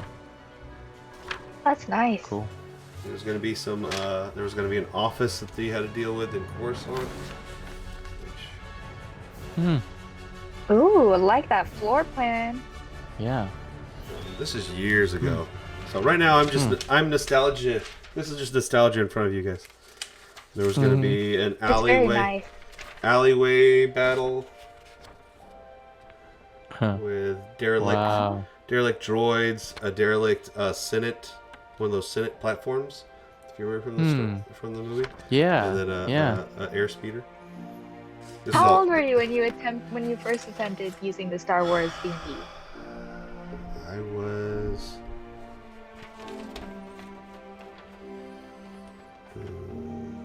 15, 16, somewhere around there. Wow. So Yeah. long ago. Yeah. There was a droid that I came up with. Oh, Lot of weight. wow. So That's neat. Yeah. Very cool. and then let's see, here's some fighter style ships that show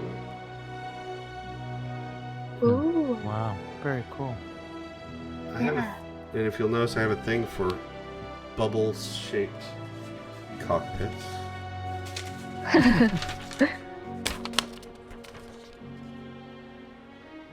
This is a riff off. Yeah. A riff off Very of the nice. Slave One. Mm-hmm. With a rotating cockpit. Yeah.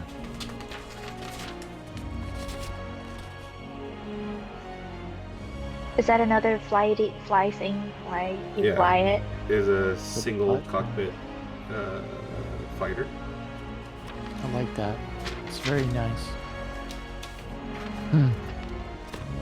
Quite nice. And, How big would our ship be? okay, so I'm starting with the small ones, which you guys might end up at some point having your own fighters. So Oh wow. you could take some inspiration from what I'm showing you. Oh wow. Oh, okay. We might get to that Oh, place. we get to design them ourselves? We'll if we get to that place where we're doing star battles, If we- we'll discuss. So. Oh wow. This is more of a medium-sized ship. Very nice. Huh. Yeah, the layouts are interesting. The floor plans Yeah. are unique. I like it. Size comparison, would it be like a 2-story house or Well, bigger? we're getting to the ship that I'm thinking about using. Again, this Okay. is a single pilot, but it's on the bigger side. Mm-hmm. Mm-hmm. This one is a little harder to see, I think. This is an interesting. So this is the ship in flight. Huh. But Oh. the orientation of this is important because it actually is landing gear as well as rockets. They actually Oh. turn Harrier style. Yeah. Huh. Anyway, Nice. all right, now we're getting into the bigger ships. Big ships. These are the ones that you guys can tell me which one is kind of what you guys are thinking. Wow. Okay, I Can like you- that one a lot. Okay. Actually has your ship layout. I like it. That's the same one as that's the inside of that one. Okay, got it. Yeah. Got it. Now this one Huh. is supposed to be the biggest one out of the group, because this is the one that I'm thinking about using. So that's the layout. Wow. This is the bottom area. Whoop. Oh, Bottom we lost area. Russell. Oh, oops. And Lost that is the Fred. top Fred. area. So that's what it looks like, but this is what it looks like. Very also But- very circular, Wow. It's very Oh, that's big. cool. Yeah. It's big and slow. And it's a cargo ship, so it'd be very unassuming. It's in the YT series, which is like Han Solo's Right. series of. And I thought about it. I actually thought of the design on this one because they say that the little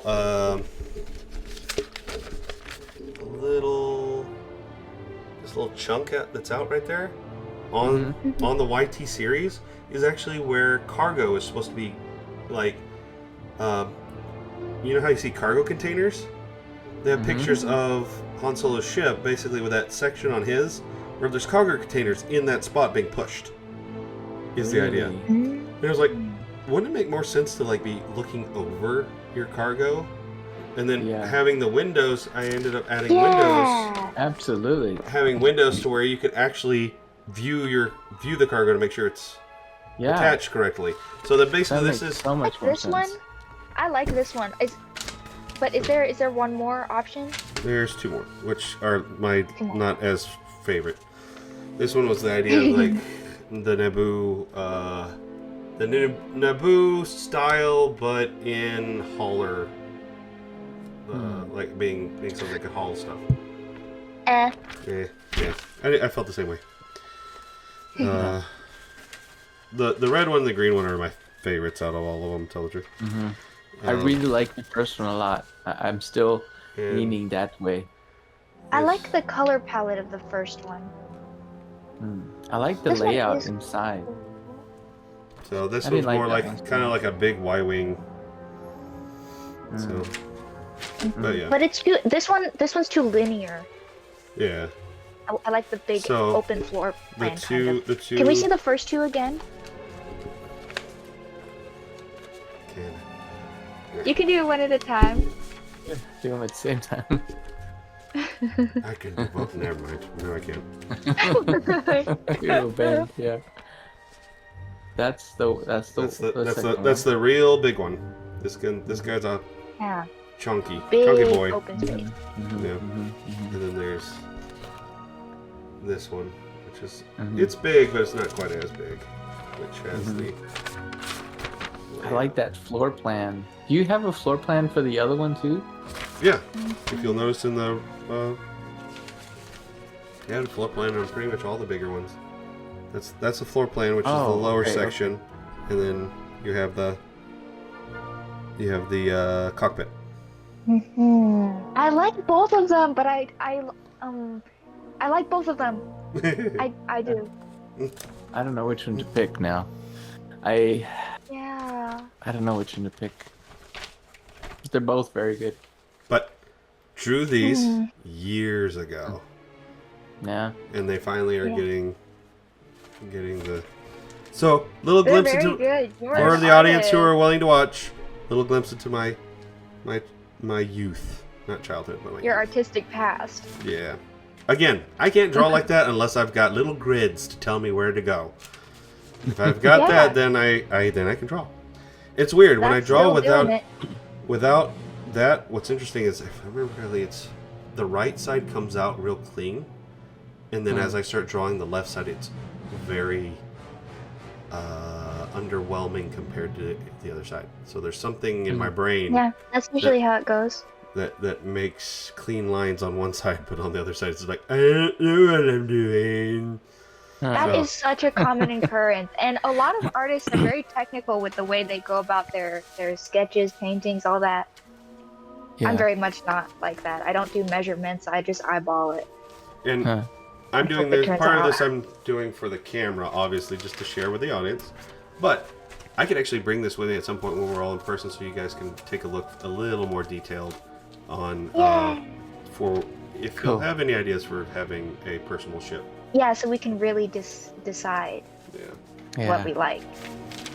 But I think if I had to put a vote for either one of these, I think it would be the second one. I think it would be the second. The green one? Yeah, the green one. Alright. I just like how it's more space. I just like the more space idea. Alright. Makes it Okay. feel like we're on a And base and not just Yeah. in one apartment room that, yeah. in space. Yeah. Yeah. That's true. And if I can find a way to bring this guy into anything, Yeah. I will. The robot. Yeah. Give us a a protection companion. detail. assassin Robot. droid, that is what I've Mhm. created, basically. The Mhm. weird thing is the head. What the head is was a part of a little like foot massager that my mother had that broke, and when you turn it over a certain way, that's what it looked like. And I was like, that looks Yeah. like a droid head. Yeah, I'm pretty sure Inspiration that from was real the life. inspiration for most of Star Wars robots. Yeah. Were those devices. Oh my goodness! If we could have a Roomba-looking droid as a pet, Oh, there you go. would love that.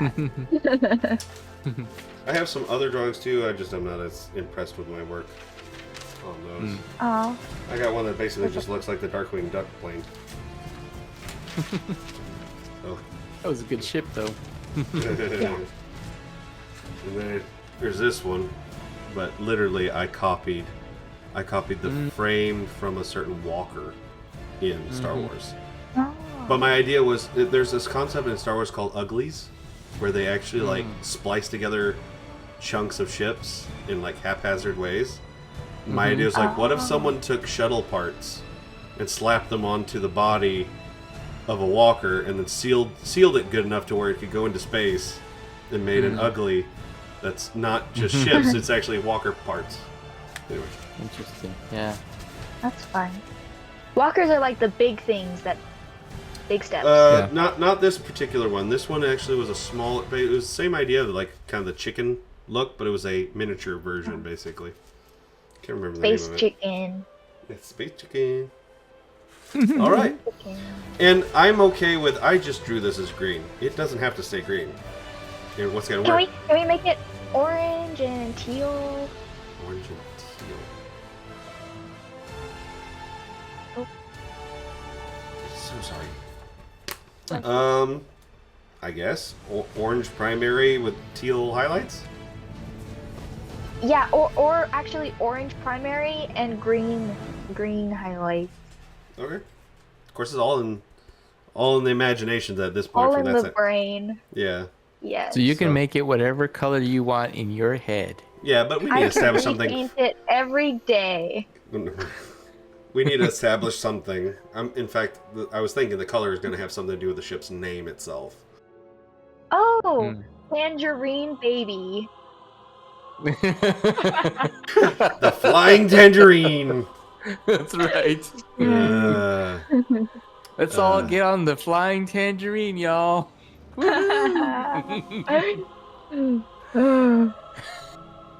Code word for escape is orange soda.